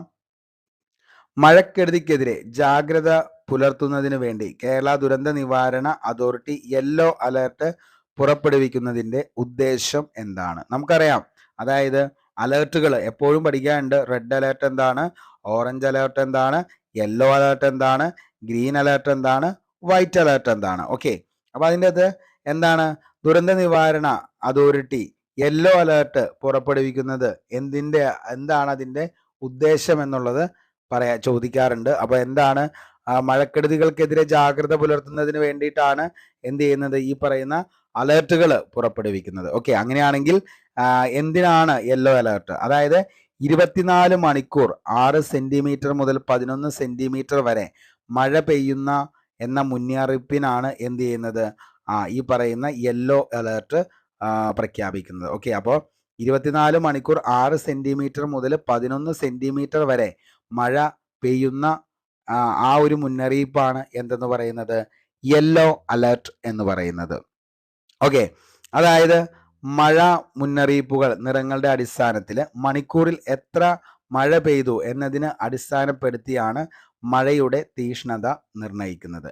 ഏറ്റവും കുറഞ്ഞ തോതിലുള്ള മഴയെ സൂചിപ്പിക്കാനായി വെള്ള, പച്ച എന്നീ കളർ കോഡുകളാണ് ഉപയോഗിക്കാറുള്ളത്. അതേപോലെ തന്നെ എന്താണ് ഇവ 64.5 മില്ലിമീറ്ററിൽ കുറഞ്ഞ തോതിലുള്ള മഴയെ സൂചിപ്പിക്കുന്നതും സാധാരണ നിലയിൽ അപകട സാധ്യത ഇല്ലാത്തതുമാണ് ഈ പറയുന്ന നമ്മുടെ ഗ്രീൻ അലേർട്ടും അതേപോലെ തന്നെ വൈറ്റ് അലേർട്ടും എന്ന് പറയുന്നത്. എന്നാൽ പരിസ്ഥിതി ലോല പ്രദേശങ്ങളിൽ തീവ്രത കുറഞ്ഞ മഴയാണ് ലഭ്യമാകുന്നതെങ്കിൽ പോലും ചില പ്രത്യേക സാഹചര്യങ്ങളിൽ ഉണ്ടാകാൻ സാധ്യതയുള്ള നാശനഷ്ടങ്ങൾ കണക്കിലെടുത്ത് മഴ മുന്നറിയിപ്പുകൾ നൽകാറുണ്ട്. ഇവയാണ് അലേർട്ടുകൾ എന്ന് പറയുന്നത്. നമുക്കങ്ങനെയാണെങ്കിൽ ആദ്യത്തെ നോക്കാം. എന്താണ് റെഡ് അലേർട്ട് എന്ന് പറയുന്നത്? കർശന സുരക്ഷാ നടപടി സ്വീകരിക്കേണ്ട സാഹചര്യത്തിലാണ് റെഡ് അലേർട്ട് പുറപ്പെടുവിക്കുന്നത്. അതായത് ദുരന്ത സാധ്യതാ മേഖലയിൽ നിന്നും ജനങ്ങളെ സുരക്ഷിതമായി മറ്റൊരു സ്ഥലത്തേക്ക് മാറ്റണമെന്ന് പറയുന്നതാണ് റെഡ് അലേർട്ട്. അതിശക്തമായ മഴയാണിത് സൂചിപ്പിക്കുന്നത്. അതായത് 204.5 മില്ലിമീറ്റർ മുതൽ 20.45 സെന്റിമീറ്റർ കൂടുതൽ മഴ പെയ്യാൻ സാധ്യത കാണുമ്പോഴാണ് ആ പ്രദേശത്ത് എന്ത് ചെയ്യുന്നത്, റെഡ് അലേർട്ട് പ്രഖ്യാപിക്കുന്നത്. ഓക്കെ, അപ്പോൾ 204.5 മില്ലിമീറ്റർ അതായത് 20.45 സെന്റിമീറ്റർ മഴ ലഭിക്കുകയാണെങ്കിൽ ആ പ്രദേശത്ത് നമുക്ക് എന്താണ് ദുരന്ത സാധ്യതാ മേഖലയിൽ നമുക്ക് ഉൾപ്പെടുത്താം. അങ്ങനെ അവർക്ക് എവിടെ നമുക്ക് പ്രഖ്യാപിക്കാം, റെഡ് അലേർട്ട് പ്രഖ്യാപിക്കാം. അടുത്തത് ഓറഞ്ച് അലേർട്ട്. ശക്തമായതോ അതിശക്തമായതോ ആയ മഴയെ സൂചിപ്പിക്കുന്നതാണ് ഈ പറയുന്ന യെല്ലോ അലേർട്ട്, ഓറഞ്ച് അലേർട്ട് എന്ന് പറയുന്നത്. അതീവ ജാഗ്രതാ മുന്നറിയിപ്പാണ് ഓറഞ്ച് അലേർട്ട് നൽകുന്നത്. സുരക്ഷാ തയ്യാറെടുക്കലുകൾ തുടങ്ങണം. അതേപോലെ ഇവിടെ ആ ഒരു സമയത്ത് എത്രയാണെന്ന് ചോദിച്ചാൽ 115.6 മില്ലിമീറ്റർ മുതൽ എത്രയാണ് 204 മില്ലിമീറ്റർ 24.4 മില്ലിമീറ്റർ അതായത് 20 സെന്റിമീറ്റർ മുതൽ 11.56 സെന്റിമീറ്റർ വരെ ആ സമയത്ത് അവിടെ എന്ത് ചെയ്യാണ്ട് മഴ പെയ്യാനുള്ള ചാൻസ് ഉണ്ട് എന്ന് പറയുന്നതാണ് ഓറഞ്ച് അലേർട്ട്. ഓക്കെ, അടുത്തതാണ് യെല്ലോ അലേർട്ട്. ശക്തമായ മഴയ്ക്ക് സൂചിപ്പിക്കുന്നതാണ് യെല്ലോ അലേർട്ട്. കാലാവസ്ഥയെ കരുതലോടെ നിരീക്ഷിക്കണം. 64.5 മില്ലിമീറ്റർ മുതൽ 115 മില്ലിമീറ്റർ വരെ മഴ പെയ്യാൻ സാധ്യത കാണുന്നതാണ് യെല്ലോ അലേർട്ട് ഉദ്ദേശിക്കുന്നത്. ഓക്കെ, അപ്പോഴും എന്താണ് ചെറിയ റിസ്ക് ഉള്ള ഒരു ഇത് മാത്രമാണ് യെല്ലോ അലേർട്ടിലുള്ളൂ. പക്ഷേ റെഡും ഓറഞ്ചും ഇത് രണ്ടും അപേക്ഷിച്ച് നോക്കുമ്പോൾ ഭയങ്കരമായ മഴയാണ് സാധിക്കുന്നത്. അതായത് ഒരു ദുരന്ത സാധ്യത ഒഴിവാക്കുക എന്നതാണ് ഈ രണ്ട് അലേർട്ടുകളും കൊണ്ട് ഉദ്ദേശിക്കുന്നത്.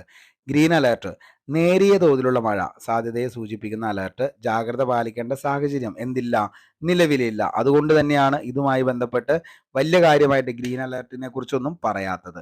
15.6 മില്ലിമീറ്റർ മുതൽ അതായത് 1.5 സെന്റിമീറ്റർ മുതൽ 6.4 സെന്റിമീറ്റർ വരെ മഴ ചിലപ്പോൾ പെയ്യാനുള്ള ചാൻസ് ഉണ്ട്. അത്രയാണ് പറയുന്നുള്ളൂ, ഗ്രീൻ അലേർട്ടിൽ പറയുന്നുള്ളൂ. ഓക്കെ, അടുത്തത് വൈറ്റ് അലേർട്ട്.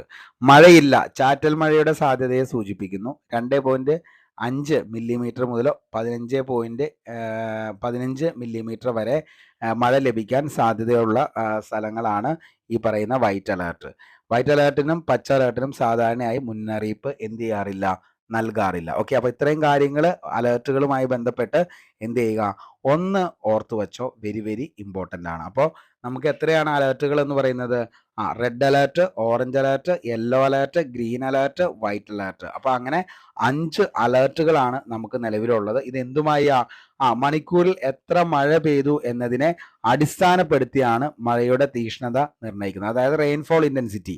അതിൻ്റെ അകത്താണ് ഈ പറയുന്ന അലേർട്ടുകൾ നമുക്ക് പഠിക്കേണ്ടത്. ഓക്കെ, അപ്പോൾ അതിൻ്റെ ഏറ്റവും തീവ്രമായിട്ടുള്ളത് ഏതാണെന്ന് ചോദിച്ചു കഴിഞ്ഞാൽ നമ്മുടെ റെഡ് അലേർട്ട് ആണ്. അതിനുശേഷം ഓറഞ്ച് അലേർട്ട്, അതിനുശേഷം യെല്ലോ, അത് കഴിഞ്ഞ് ഗ്രീൻ, ഏറ്റവും അവസാനമാണ് വൈറ്റ് അലേർട്ട്. ഓക്കെ, ഇനി നമുക്ക് അടുത്ത ടോപ്പിക്കിലേക്ക് പോവാം.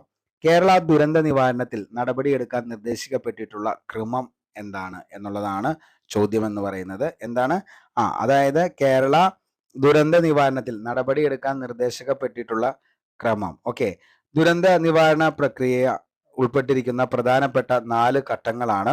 1 തയ്യാറെടുപ്പ്, 2 പ്രതികരണം, 3 വീണ്ടെടുക്കൽ, 4 ലഘൂകരണം. അപ്പോൾ ദുരന്ത നിവാരണ പ്രക്രിയയിൽ ഉൾപ്പെട്ടിരിക്കുന്ന പ്രധാനപ്പെട്ട 4 ഘട്ടങ്ങളാണ്. ഒന്നാമത്തെ എന്ന് പറയുന്നതാണ് എന്തെന്ന് പറയുന്നത്? പ്രിപ്പറേഷൻ, അതായത് തയ്യാറെടുപ്പ്. രണ്ടാമത്തെ പ്രതികരണം, റെസ്പോൺസ്. മൂന്നാമത്തെ വീണ്ടെടുക്കൽ, റിക്കവറി. നാലാമത്തെ ലഘൂകരണം, എന്താണ്? മൈറ്റിഗേഷൻ എന്ന് പറയുന്നത്. ഓക്കെ, എന്താണ് തയ്യാറെടുപ്പ്? അതായത് ദുരന്ത സാഹചര്യങ്ങളെ ഫലപ്രദമായി നേരിടാൻ ഗവൺമെന്റിനെയും ഗവൺമെന്റുകളെയും കമ്മ്യൂണിറ്റികളെയും വ്യക്തികളെയും വേഗത്തിൽ പ്രതികരിക്കാൻ പ്രാപ്തരാക്കുന്ന നടപടിയാണ് എന്തെന്ന് പറയുന്നത്? പ്രിപ്പറേഷൻ എന്ന് പറയുന്നത്. അതായത് ദുരന്ത സാഹചര്യങ്ങളെ ഫലപ്രദമായി നേരിടാൻ ഗവൺമെന്റുകളെയും കമ്മ്യൂണിറ്റികളെയും വ്യക്തികളെയും വേഗത്തിൽ പ്രതികരിക്കാൻ പ്രാപ്തരാക്കുന്ന നടപടി. പദ്ധതികൾ, മുന്നറിയിപ്പ് സംവിധാനങ്ങളുടെ വികസനം, സാധനങ്ങളുടെ പരിപാലനം, ഉദ്യോഗസ്ഥരുടെ പരിപാലനം, ആവർത്തിച്ചുള്ള ദുരന്തത്തിൽ നിന്ന് അപകട സാധ്യതയുള്ള പ്രദേശങ്ങൾക്കായുള്ള തിരക്കിൽ രക്ഷാപ്രവർത്തനങ്ങൾ, ഒഴിപ്പിക്കൽ പദ്ധതികൾ തുടങ്ങിയ നടപടികൾ സ്വീകരിക്കുന്നതാണ് ഇതിൻ്റെ അകത്ത് വരുന്നത്. അതായത് ഏതിൻ്റെ അകത്ത്? ഈ പറയുന്ന നമ്മുടെ ഒന്നാമത്തെ ആയിട്ടുള്ള തയ്യാറെടുപ്പ്, അതായത് പ്രിപ്പറേഷൻ. രണ്ടാമത്തെയാണ് പ്രതികരണം എന്ന് പറയുന്നത്. അതായത് ദുരിതാശ്വാസ ക്യാമ്പുകൾ സ്ഥാപിക്കൽ, അതേപോലെ തന്നെ അടിയന്തര വൈദ്യസഹായം ഉറപ്പാക്കൽ, വകുപ്പുകൾ തമ്മിലുള്ള ഏകോപനം, ജനകൂട്ട നിയന്ത്രണം, ഇൻഫോർമേഷൻ മാനേജ്മെന്റ് തുടങ്ങിയ ദുരന്ത സമയത്തെ പ്രവർത്തനങ്ങൾ ഉൾപ്പെടുന്ന ഘട്ടമാണ് പ്രതികരണം അല്ലെങ്കിൽ റെസ്പോൺസ് എന്ന് പറയുന്നത്.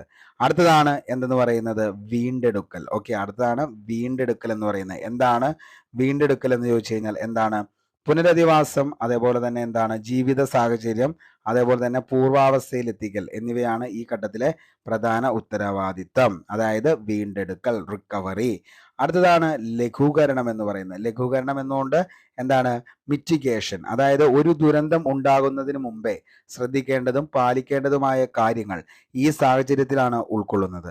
ഇത്തരം ലഘൂകരണ നടപടികൾ അപകട സാധ്യതകൾ പരിഷ്കരിക്കുന്നത് ഉൾപ്പെടുന്നു. ഓക്കെ, അപ്പോൾ എന്താണ് ഈ ഒരു ലഘൂകരണ നടപടികളാണ് അപകട സാധ്യതകൾ പരിഷ്കരിക്കുന്നതും ഉൾപ്പെടുന്നു. ഓക്കെ, സാധ്യതകൾ പരിഷ്കരിക്കുന്നതും ഉൾപ്പെടുന്നു. ഉദാഹരണം, വരൾച്ച ബാധിത പ്രദേശങ്ങളിലെ ജലപരിപാലനം, ആളുകളെ അപകടത്തിൽ നിന്ന് ശാശ്വതമായി മാറ്റിപ്പാർപ്പിച്ചുകൊണ്ട് അപകട സാധ്യത ഒഴിവാക്കുകയും അപകടമുണ്ടാകുമ്പോൾ നാശനഷ്ടങ്ങൾ കുറയുന്നതിന് ഘടനകൾ ശക്തിപ്പെടുത്തുകയും ചെയ്യുന്നു. ഓക്കെ, അപ്പോൾ അത് ജസ്റ്റ് ഒന്ന് നോക്കുക. ഓക്കെ, അപ്പോൾ അത്രയും കാര്യങ്ങളാണ് നമുക്ക് ഇതുമായി ബന്ധപ്പെട്ട്, ദുരന്ത നിവാരണവുമായി ബന്ധപ്പെട്ട് പഠിക്കേണ്ട ഏറ്റവും ഇമ്പോർട്ടൻ്റ് ആയിട്ടുള്ള കാര്യം എന്ന് പറയുന്നത്. ഓക്കെ, അടുത്തത് നമുക്ക് പഠിക്കാനുള്ളത് തണ്ണീർത്തട സംരക്ഷണം. അപ്പോൾ ഒരു ടോപ്പിക്ക് വരാറുണ്ട്.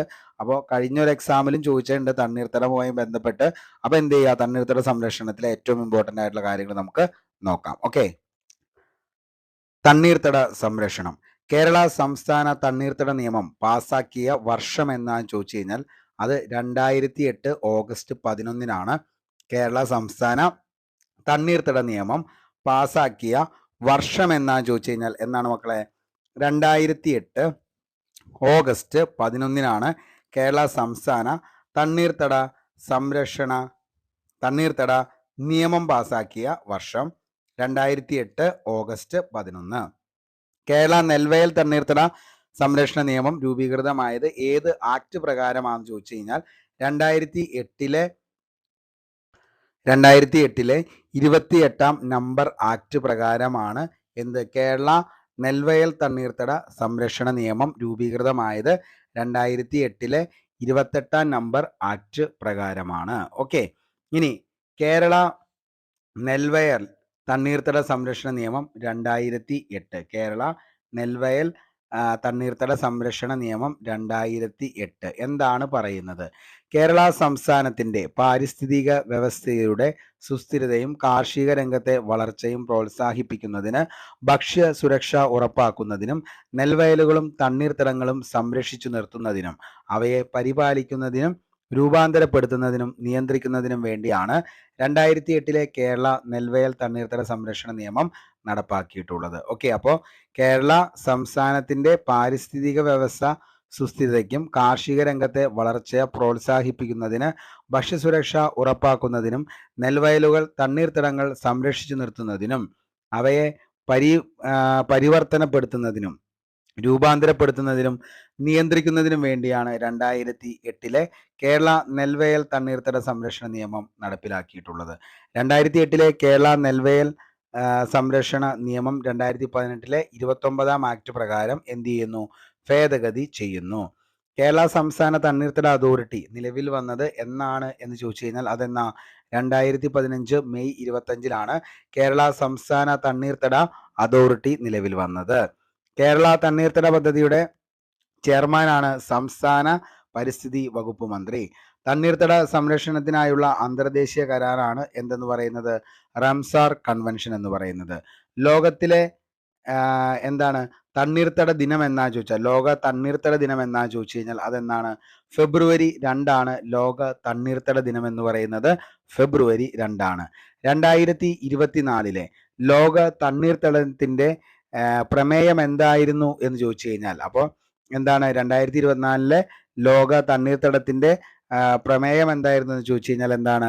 വെറ്റ്ലാൻഡ്സ് ആൻഡ് ഹ്യൂമൻ വെൽബീയിങ് എന്നതാണ് 2024 ലോക തണ്ണീർത്തട ദിനത്തിന്റെ പ്രമേയമാണ് wetlands. Okay, wetlands and human being. Wetlands and human being ആണ് എന്തിന്റെ 2024 വെറ്റ്ലാൻഡ്സ് എന്നാണ് കേട്ടോ. Lands. Okay, wetlands and human wellbeing ആണ് 2024 ലോക തണ്ണീർത്തട ദിനത്തിന്റെ പ്രമേയം. ലോക ജലദിനം. ലോക ജലദിനം എന്നാ ചോദിച്ചു കഴിഞ്ഞാൽ അത് മാർച്ച് 22 ലോക ജലദിനം മാർച്ച് 22. ദേശീയ ജലദിനം എന്നാ ചോദിച്ചു കഴിഞ്ഞാൽ ഏപ്രിൽ 14 ദേശീയ ജലദിനം ഏപ്രിൽ 14. ഇനി റംസാർ കൺവെൻഷൻ നമുക്കറിയാം, അതായത് തണ്ണീർത്തട ഉടമ്പടി എന്നറിയപ്പെടുന്നതും എന്ത് തന്നെയാണ്? റംസാർ ഉടമ്പടി തന്നെയാണ്. റംസാർ കൺവെൻഷൻ അല്ലെങ്കിൽ റംസാർ ഉടമ്പടി. അതായത് വളരെയധികം പാരിസ്ഥിതിക പ്രത്യേകതകളുള്ള തണ്ണീർത്തടങ്ങളുടെ സംരക്ഷണം ലക്ഷ്യമിട്ടുകൊണ്ട് ഇറാനിലെ റംസാർ എന്ന സ്ഥലത്ത് ഉച്ചകോടി സംഘടിപ്പിക്കപ്പെട്ടത് 1971. ഓക്കെ, അപ്പോൾ വളരെയധികം പാരിസ്ഥിതിക പ്രവർത്തികളുള്ള തണ്ണീർത്തടങ്ങളുടെ സംരക്ഷണം ലക്ഷ്യമിട്ടുകൊണ്ട് ഇറാനിലെ റംസാർ എന്ന് പറയുന്ന സ്ഥലത്താണ് എന്ത് ചെയ്യുന്നത്? ഉച്ചകോടി സംഘടിപ്പിക്കുന്നത്. എന്താണ് എന്ന് ചോദിച്ചു കഴിഞ്ഞാൽ എന്നാണ്? 1971. അപ്പോൾ വളരെയധികം പാരിസ്ഥിതിക പ്രത്യേകതകളുള്ള തണ്ണീർത്തടങ്ങളുടെ സംരക്ഷണം ലക്ഷ്യമാക്കിക്കൊണ്ട് ഇറാനിലെ റംസാർ, ഓക്കെ, ഇറാനിലെ റംസാർ എന്ന സ്ഥലത്താണ് ഉച്ചകോടി സംഘടിപ്പിക്കുന്നത് 1971. തണ്ണീർത്തടങ്ങളുടെയും തണ്ണീർത്തട വിഭവങ്ങളുടെയും സംരക്ഷണത്തിനും വിവേകപൂർണമായ വിനിയോഗത്തിനുമായി അന്താരാഷ്ട്ര തലത്തിൽ നിലവിൽ വന്ന ഉടമ്പടിയാണ് റംസാർ ഉടമ്പടി എന്ന് പറയുന്നത്. ഓക്കെ, അപ്പോൾ തണ്ണീർത്തടങ്ങളുടെ വിഭവങ്ങളുടെയും സംരക്ഷണത്തിനും വിവേകപൂർണമായ വിനിയോഗത്തിനുമായാണ് അന്താരാഷ്ട്ര തലത്തിൽ നിലവിൽ വന്ന ഉടമ്പടി റംസാർ ഉടമ്പടി. തണ്ണീർത്തട ഉടമ്പടി അംഗീകരിച്ച വർഷം എന്നാ ചോദിച്ചു കഴിഞ്ഞാൽ 1971 ഫെബ്രുവരി 2. റംസാർ ഉടമ്പടി നിലവിൽ വന്ന വർഷം 1975. റംസാർ ഉടമ്പടിയുടെ ഭാഗമായി ഇന്ത്യയിൽ റംസാർ പട്ടികയിൽ ചേർത്തിരിക്കുന്ന സ്ഥലങ്ങളുടെ എണ്ണം എത്രയാണെന്ന് ചോദിച്ചാൽ മക്കളെ 75 എണ്ണമാണുള്ളത്. 2002 പ്രഖ്യാപിക്കപ്പെട്ട കേരളത്തിലെ റംസാർ കേന്ദ്രങ്ങൾ ഏതൊക്കെയാണെന്ന് ചോദിച്ചു കഴിഞ്ഞാൽ അഷ്ടമുടിക്കായൽ, വേമ്പനാട്ടുകായൽ, ശാസ്താംകോട്ട കായൽ. ഓക്കെ, അപ്പോൾ 2002 പ്രഖ്യാപിക്കപ്പെട്ട കേരളത്തിലെ റംസാർ കേന്ദ്രങ്ങളാണ് അഷ്ടമുടി, വേമ്പനാട്ട്, ശാസ്താംകോട്ട. ഇന്ത്യയിലെ ഏറ്റവും വലിയ റംസാർ സൈറ്റാണ് സുന്ദർബൻ, പശ്ചിമ ബംഗാൾ. ഇന്ത്യയിലെ ഏറ്റവും ചെറിയ റംസാർ സൈറ്റാണ് Vembanur wetland complex, Tamil Nadu എന്ന് പറയുന്നത്. അപ്പോൾ വെമ്പാനൂർ വൈറ്റ് ലാൻഡ് കോംപ്ലക്സ് തമിഴ്നാടാണ് ഇന്ത്യയിലെ ഏറ്റവും ചെറുത്. ഏറ്റവും വലുത് ഏതാണെന്ന് ചോദിച്ചാൽ സുന്ദർബൻ, പശ്ചിമ ബംഗാൾ. കേരളത്തിലെ ഏറ്റവും വലിയ റംസാർ സൈറ്റാണ് വേമ്പനാട്ടുകായൽ. ഏറ്റവും കൂടുതൽ റംസാർ സൈറ്റുകളുള്ള ഇന്ത്യൻ സംസ്ഥാനം ഏതാണെന്ന് ചോദിച്ചു കഴിഞ്ഞാൽ അത് ഏതാണ്? തമിഴ്നാടാണ്. 14 റംസാർ സൈറ്റുകളാണ് നിലവിൽ എവിടെയുള്ളത്? തമിഴ്നാടിന് ഉള്ളത്. ഏറ്റവും കൂടുതൽ റംസാർ സൈറ്റുകളുള്ള രാജ്യമാണ് UK. 175 എണ്ണമാണ് ഏറ്റവും കൂടുതൽ. അതായത് റംസാർ സൈറ്റുകൾ UK-ക്കാണ് 175. 75ാം സ്വാതന്ത്ര്യ ദിനത്തോടനുബന്ധിച്ച് ഇന്ത്യയിൽ പുതുതായി നിലവിൽ വന്ന റംസാർ സൈറ്റുകളുടെ എണ്ണമാണ് 11. അപ്പോൾ എന്താണ്? 75-ാം സ്വാതന്ത്ര്യ ദിനത്തോടനുബന്ധിച്ച് ഇന്ത്യയിൽ പുതുതായി നിലവിൽ വന്ന റംസാർ സൈറ്റുകൾ 11 എണ്ണമാണ്. ചിത്രാങ്കുടി പക്ഷി സങ്കേതം തമിഴ്നാട്, ശുചീന്ദ്രം ചേരൂർ പക്ഷി സങ്കേതം തമിഴ്നാട്, വടവൂർ പക്ഷി സങ്കേതം തമിഴ്നാട്, കാഞ്ഞിരംകുളം പക്ഷി സങ്കേതം തമിഴ്നാട്, താമ്പാറ തടാകം ഒഡീഷ, ഹിരാക്കുട്ട് റിസർവോയർ ഒഡീഷ, അതേപോലെ അൻസുബ തടാകം ഒഡീഷ, താനെ ക്രീക്ക് മഹാരാഷ്ട്ര, യശ്വന്ത് സാഗർ മധ്യപ്രദേശ്, ഹൈഗം തണ്ണീർത്തട സംരക്ഷണ കേന്ദ്രം ജമ്മു കാശ്മീർ, ഷാൽബാഗ് തണ്ണീർത്തട സംരക്ഷണ കേന്ദ്രവും ജമ്മു കാശ്മീർ. ഇങ്ങനെ എത്രയാണ്? 11 എണ്ണമാണ് നിലവിൽ വന്നിരിക്കുന്നത്. ഓക്കെ, അപ്പോൾ 11 എണ്ണം എന്തിൽ വന്നിട്ടുണ്ട്? ഈ പറയുന്ന റംസാർ സൈറ്റിലേക്ക് പുതിയതായിട്ട് ചേർത്തേണ്ട. അപ്പോൾ ആ കാര്യം കൂടി എന്ത് ചെയ്യുക? ഓർത്ത് വയ്ക്കാനായിട്ട് ശ്രമിക്കുക. ഓക്കെ, അപ്പോൾ ഏറ്റവും കൂടുതൽ റംസാർ കേന്ദ്രങ്ങളുള്ള ഇന്ത്യ സംസ്ഥാനം തമിഴ്നാടാണെന്നുള്ളതും അതിൻ്റെ കൂടെ ഓർത്ത് വയ്ക്കുക. 75-ാം സ്വാതന്ത്ര്യ ദിനത്തോടനുബന്ധിച്ച് ഇന്ത്യയിൽ പുതുതായി നിലവിൽ വന്ന റംസാർ സൈറ്റ് 11 എണ്ണമാണ്. അതും എന്ത് ചെയ്യുക? ഓർത്ത് വയ്ക്കുക. ഓക്കെ, അടുത്ത ക്വസ്റ്റ്യനിലേക്ക് പോവാം. കേരളത്തിലെ തൊഴിലുറപ്പ് പദ്ധതിയിൽ ജോലി ചെയ്യുന്നവർക്ക് ഒരു ദിവസം ലഭിക്കുന്ന കൂലി എത്രയാണ്? കേരളത്തിലെ തൊഴിലുറപ്പ് പദ്ധതിയിൽ ജോലി ചെയ്യുന്നവർക്ക് ഒരു ദിവസം എത്രയാ? 333 രൂപയാണ് കേരളത്തിൽ ഇന്ന്. എന്ത്? ഒരു ദിവസം തൊഴിലുറപ്പ് പദ്ധതിക്ക് പോയി കഴിഞ്ഞാൽ കിട്ടുന്നത് 333 രൂപ. ദേശീയ ഗ്രാമീണ തൊഴിലുറപ്പ് നിയമം പാസ്സാക്കുന്നതിന് വേണ്ടി പ്രവർത്തിച്ച സംഘടനയാണ് മസ്ദൂർ കിസാൻ ശക്തി സംഗതൻ. ഓക്കെ, അപ്പോൾ ദേശീയ ഗ്രാമീണ തൊഴിലുറപ്പ് നിയമം പാസ്സാക്കുന്നതിന് വേണ്ടി പ്രവർത്തിച്ച സംഘടനയാണ് മസ്ദൂർ കിസാൻ ശക്തി സംഗതൻ. ഉദ്ഘാടനം ചെയ്തത് മൻമോഹൻ സിംഗ് ആണ്. എവിടെയാണ് ഇത് വന്നതെന്ന് ചോദിച്ചാൽ ആന്ധ്രാപ്രദേശിലെ അനന്തപൂർ ജില്ലയിലെ ബന്ദിലാപ്പള്ളി ഗ്രാമത്തിലാണ്. തൊഴിലുറപ്പ് പദ്ധതിയുടെ പിതാവ് എന്നറിയപ്പെടുന്നത് ജീൻ ഡ്രസ്സയാണ് തൊഴിലുറപ്പ് പദ്ധതിയുടെ പിതാവ്. ദേശീയ ഗ്രാമീണ തൊഴിലുറപ്പ് നിയമം പാസാക്കിയ വർഷം 2005. ദേശീയ ഗ്രാമീണ തൊഴിലുറപ്പ് പദ്ധതി നിലവിൽ വന്നത് 2006 ഫെബ്രുവരി 2 10-ാം പഞ്ചവത്സര പദ്ധതിയുടെ കാലത്ത്. മഹാത്മാഗാന്ധി ഗ്രാമീണ തൊഴിലുറപ്പ് പദ്ധതി നിലവിൽ ഏത് ജില്ലയിലാണ് വന്നതെന്ന് ചോദിച്ചു കഴിഞ്ഞാൽ അത് ഏതാണ്? വയനാട് ജില്ലയിലാണ്. ഓക്കെ, അപ്പോൾ മഹാത്മാഗാന്ധി ഗ്രാമീണ തൊഴിലുറപ്പ് പദ്ധതി നിലവിൽ വന്നത് ഏത് ജില്ലയിലാണ്? വയനാട് ജില്ലയിലാണ്. മഹാത്മാഗാന്ധി ഗ്രാമീണ തൊഴിലുറപ്പ് പദ്ധതി പ്രകാരം ഏറ്റവും കൂടുതൽ വേതനം ലഭിക്കുന്ന സംസ്ഥാനം ഏതാണെന്ന് ചോദിച്ചാൽ അത് ഹരിയാനയാണ്. ഹരിയാനയിൽ 357 രൂപയാണ്. കുറവ് ഛത്തീസ്ഗഡ് ആണ്. മധ്യപ്രദേശും ഛത്തീസ്ഗഡും 221. കേരളത്തിൽ ലഭിക്കുന്നത് നമ്മൾ പറഞ്ഞു എത്രയാ? 333. ഓക്കെ, അപ്പോൾ അത്രയും കാര്യം ഒന്ന് ഓർത്തു വയ്ക്കുക. എപ്പോഴും PSC ചോദിക്കാറുണ്ട് ഈ ഒരു ചോദ്യം. അതായത് കേരളത്തിൽ നിലവിലെ തൊഴിലുറപ്പ് പദ്ധതിക്ക് കിട്ടുന്ന ദിവസ വേതനം എത്രയാണ്? അത് 333 രൂപയാണ്. അതേപോലെ തന്നെ എന്താണ് ഏറ്റവും കൂടുതൽ ലഭിക്കുന്ന എവിടെയാണെന്ന് ചോദിച്ചു കഴിഞ്ഞാൽ അതെവിടെയാ? 357 രൂപ. എവിടെയാണെന്ന് ചോദിച്ചാൽ എവിടെയാ? അത് നിലവിലെ ഏറ്റവും കൂടുതൽ ലഭിക്കുന്ന വേതനം എന്ന് പറയുന്നത് 357 രൂപ. അത് ഹരിയാനയിലാണ്. ഏറ്റവും കുറവാണെങ്കിൽ എവിടെയാണ്? ഛത്തീസ്ഗഡും മധ്യപ്രദേശും 221 രൂപ മാത്രമാണ് അവിടെ ലഭിക്കുന്നുള്ളൂ. ഓക്കെ, നമുക്ക് അടുത്തതിലേക്ക് പോവാം. AY പദ്ധതി നടപ്പിലാക്കിയ ആദ്യ സംസ്ഥാനം. അതായത് നമുക്കറിയാം അന്ത്യോദയ അന്ന യോജന എന്ന് പറയുന്ന ഒരു സ്കീം നിലവിൽ കൊണ്ടുവന്നത് ഏത് സംസ്ഥാനത്താണെന്ന് ചോദിച്ചു കഴിഞ്ഞാൽ ഏത് സംസ്ഥാനത്താണ്? രാജസ്ഥാനിലാണ്. ഓക്കെ, അപ്പോൾ AY പദ്ധതി നടപ്പിലാക്കിയ ആദ്യ സംസ്ഥാനമാണ് രാജസ്ഥാൻ. നടപ്പിലാക്കിയ പ്രധാനമന്ത്രിയാണ് AB വാജ്പേയി. പഞ്ചവത്സര പദ്ധതിയാണെങ്കിൽ 9-ാം പഞ്ചവത്സര പദ്ധതിയുടെ കാലത്താണ് അന്ത്യോദയ അന്ന യോജന. നടപ്പിലാക്കിയ വർഷം 2000 ഡിസംബർ 25. ഇത് പ്രകാരം ലഭിക്കുന്ന ധാന്യങ്ങൾ അരി 3 കിലോ, ഗോതമ്പ് 2 കിലോ. ആരംഭത്തിൽ ധാന്യങ്ങൾ കൊടുത്തിരുന്നത് 25 കിലോയാണ്. അന്ത്യോദയ റേഷൻ കാർഡിന്റെ നിറം എപ്പോഴും PSC ചോദിക്കാറുണ്ട്. ശരിയും നിറം ഏതാന്ന് ചോദിച്ചു കഴിഞ്ഞാൽ അത് പച്ചയാണ് PSCയുടെ ഉത്തര സൂചിക പ്രകാരം. പക്ഷേ എന്താണ് കേരളത്തിലെ അന്ത്യോദയ റേഷൻ കാർഡിന്റെ നിറം ഏതാന്ന് ചോദിച്ചു കഴിഞ്ഞാൽ അത് മഞ്ഞയാണ്. ഓക്കെ, അപ്പോൾ PSCയുടെ ഉത്തര സൂചിക പ്രകാരം എന്ത് ചെയ്യുന്നുണ്ട്? പച്ചയാണ് അവർ കൊടുക്കുന്നത്. അതെന്താണെന്നറിയില്ല. പക്ഷെ എന്താണ് പച്ച ഉണ്ടെങ്കിൽ പച്ച, അല്ലെങ്കിൽ എന്താണ് ശരിക്കും എന്താണ് അന്ത്യോദയ അന്ന യോജന കാർഡിന്റെ നിറം എന്ന് ചോദിച്ചു കഴിഞ്ഞാൽ കേരളത്തിലെ അതിന്റെ നിറം ചോദിച്ചു കഴിഞ്ഞാൽ അത് മഞ്ഞയാണ്. വെരി വെരി ഇമ്പോർട്ടൻ്റ് ആണ്. കേരളത്തിലെ അന്ത്യോദയ റേഷൻ കാർഡിന്റെ നിറം മഞ്ഞയാണ്. മറ്റ് എന്താണ് അന്ത്യോദയ റേഷൻ കാർഡിന്റെ നിറം PSC ഉത്തര സൂചിക പ്രകാരം നിലവിൽ ഇപ്പോൾ കൊടുത്തിരിക്കുന്ന ഏതാണെന്ന് ചോദിച്ചു കഴിഞ്ഞാൽ അത് ഏതാണ്? ഈ പറയുന്ന പച്ചയാണ്. ഓക്കെ, അപ്പോൾ അതൊന്ന് ഓർത്തു വെച്ചോ. അപ്പോൾ ഇത്രയും കാര്യങ്ങളാണ് ഇന്നത്തെ ക്ലാസ്സിൽ നമുക്ക് ചർച്ച ചെയ്യാനുള്ളൂ. മാക്സിമം എല്ലാ പോയിന്റ്സും ഇതിൻ്റെ അകത്ത് ഉൾപ്പെടുത്തിയിട്ടുണ്ട്. അപ്പോൾ ഇനിയും നിങ്ങൾക്ക് എന്തെങ്കിലും ഉൾപ്പെടുത്താനുണ്ടെങ്കിലോ എന്തെങ്കിലും കാര്യങ്ങളൊക്കെ ഉണ്ടെങ്കിൽ താഴെ കമൻറ്റ് ബോക്സിൽ ഒന്ന് ജോയിൻ ചെയ്യുക. അതേപോലെ തന്നെ നമ്മുടെ ടെലഗ്രാം ചാനലായിട്ടുള്ള വൺ ക്ലിക്ക് PSCയിൽ ജോയിൻ ചെയ്തോ. അവിടെ നമുക്ക് ഇതിൻ്റെ എന്താണ് PDF നോട്ട് നിലവിൽ അവൈലബിൾ ആയിരിക്കും. ഓക്കെ, അപ്പോൾ PDF നോട്ടും ഒന്ന് വായിച്ചതിന് ശേഷം വൈകുന്നേരത്തെ എന്ത് ചെയ്യുക? ക്വസ്റ്റ്യൻ ബോർഡിൽ നിങ്ങൾ അറ്റൻഡ് ചെയ്യാനായിട്ട് ശ്രമിക്കുക. അപ്പോൾ അത്രയും കൂടെയും കഴിഞ്ഞ് കഴിഞ്ഞാൽ നമ്മൾ ഈ ഒരു ടോപ്പിക്സ് എന്താണ് പക്ക സെറ്റായിരിക്കും. ഓക്കെ, അപ്പോൾ എന്ത് ചെയ്യുക, പഠിച്ച കാര്യങ്ങൾ വീണ്ടും വീണ്ടും പഠിക്കാനായിട്ട് ശ്രമിക്കുക. അതുമാത്രമാണ് നല്ലൊരു റാങ്കിലേക്ക് എത്താനും നമ്മൾ പഠിച്ച കാര്യങ്ങൾ ഓർത്തിരിക്കാനുള്ള ഒരേ ഒരു ഉപാധി അല്ലെങ്കിൽ ഒരേ ഒരു വഴി എന്ന് പറയുന്നതാണ് എന്തെന്ന് പറയുന്നത് കണ്ടിന്യൂസ് ആയിട്ട് വായിച്ച കാര്യങ്ങൾ റിപ്പീറ്റ് അടിച്ച് പഠിച്ചുകൊണ്ടിരിക്കുക. അപ്പോൾ അതിൽ നിന്ന് നിങ്ങളെ ഉറപ്പായിട്ടും എന്തിലേക്ക് എത്തിക്കും, നല്ലൊരു റാങ്കിലേക്ക് എത്തിക്കാനായിട്ട് പറ്റും.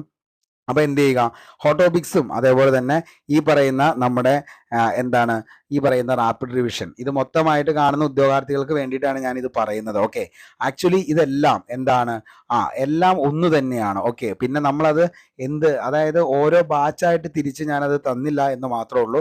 അതായത് നിങ്ങളൊരു കേരള PSC ആസ്പിറൻസ് ആണെങ്കിൽ നിങ്ങൾക്ക് തീർച്ചയായിട്ടും എന്താണ് ഹെൽപ്ഫുൾ ആയിരിക്കും ഈ പറയുന്ന ഹോട്ട് ടോപ്പിക്സ്. ഓക്കെയാണ്, അതേപോലെ തന്നെ എന്താണ് റാപ്പിഡ് റിവിഷനും നിങ്ങൾക്ക് ഓക്കെയാണ്. കാരണം ഹോട്ട് ടോപ്പിക്സിൽ വന്ന ടോപ്പിക്സിന്റെ എല്ലാം സീരീസാണ് നമ്മൾ റാപ്പിഡ് റിവിഷനിൽ മൊത്തം ക്വസ്റ്റ്യൻ ആയിട്ട് സെറ്റ് ചെയ്ത് പോകുന്നത്. അപ്പോൾ ഇത് രണ്ടും ഫോളോ ചെയ്യുന്ന ഒരു ഉദ്യോഗാർത്ഥിയാണെങ്കിൽ ഇനി വരുന്ന ലിസ്റ്റുകളിൽ ഇംഗ്ലീഷ്, മാത്സ്, മലയാളത്തിൽ ഒഴികെ ബാക്കിയെല്ലാം നിങ്ങൾക്ക് എന്ത് ചെയ്യാനായിട്ട് പറ്റും, സ്കോർ ചെയ്യാനായിട്ട് പറ്റും. അപ്പം എൻ്റെ അടുത്തൊരു ഡ്രീം എന്ന് പറയുന്ന ഒരു ഡ്രീം പ്രൊജക്റ്റ് അല്ലെങ്കിൽ ഒരു ഡ്രീം സീരീസ് എന്ന് പറയുന്നത് കോർ സബ്ജക്റ്റിന് ഏറ്റവും കൂടുതൽ എന്ത് ചെയ്യുക ക്ലാസ്സുകൾ നൽകുക എന്നുള്ളതാണ്. അപ്പോൾ ഞാൻ അതിനുമായി ബന്ധപ്പെട്ട് കുറേ കാര്യങ്ങളിലേക്കാണ് ഇനി നോക്കാനായിട്ട് ശ്രമിക്കുന്നത്. അതായത് ഇംഗ്ലീഷിനാണെങ്കിലും അതേപോലെ തന്നെ മലയാളത്തിനാണെങ്കിലും മാത്സിനൊക്കെ കുറച്ചുകൂടി ക്ലാസ്സുകൾ സെറ്റ് ചെയ്ത് കൊണ്ടുവരിക എന്നുള്ളതാണ് അടുത്തൊരു ഉദ്ദേശം. അപ്പോൾ എന്തായാലും ഇത്രയും നേരം കേട്ട് ഇത് എന്താണ് പഠിച്ച എല്ലാവർക്കും ഒരുപാട് നന്ദിയും കടപ്പാടും എല്ലാം രേഖപ്പെടുത്തുന്നു.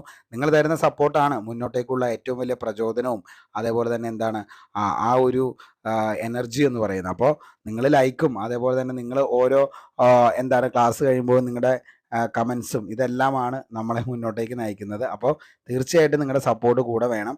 പുതിയൊരു വീഡിയോയുമായി നമുക്ക് വീണ്ടും കണ്ടുമുട്ടാം. അതുവരത്തേക്കും short break. Signing off, Arun Kombanadan.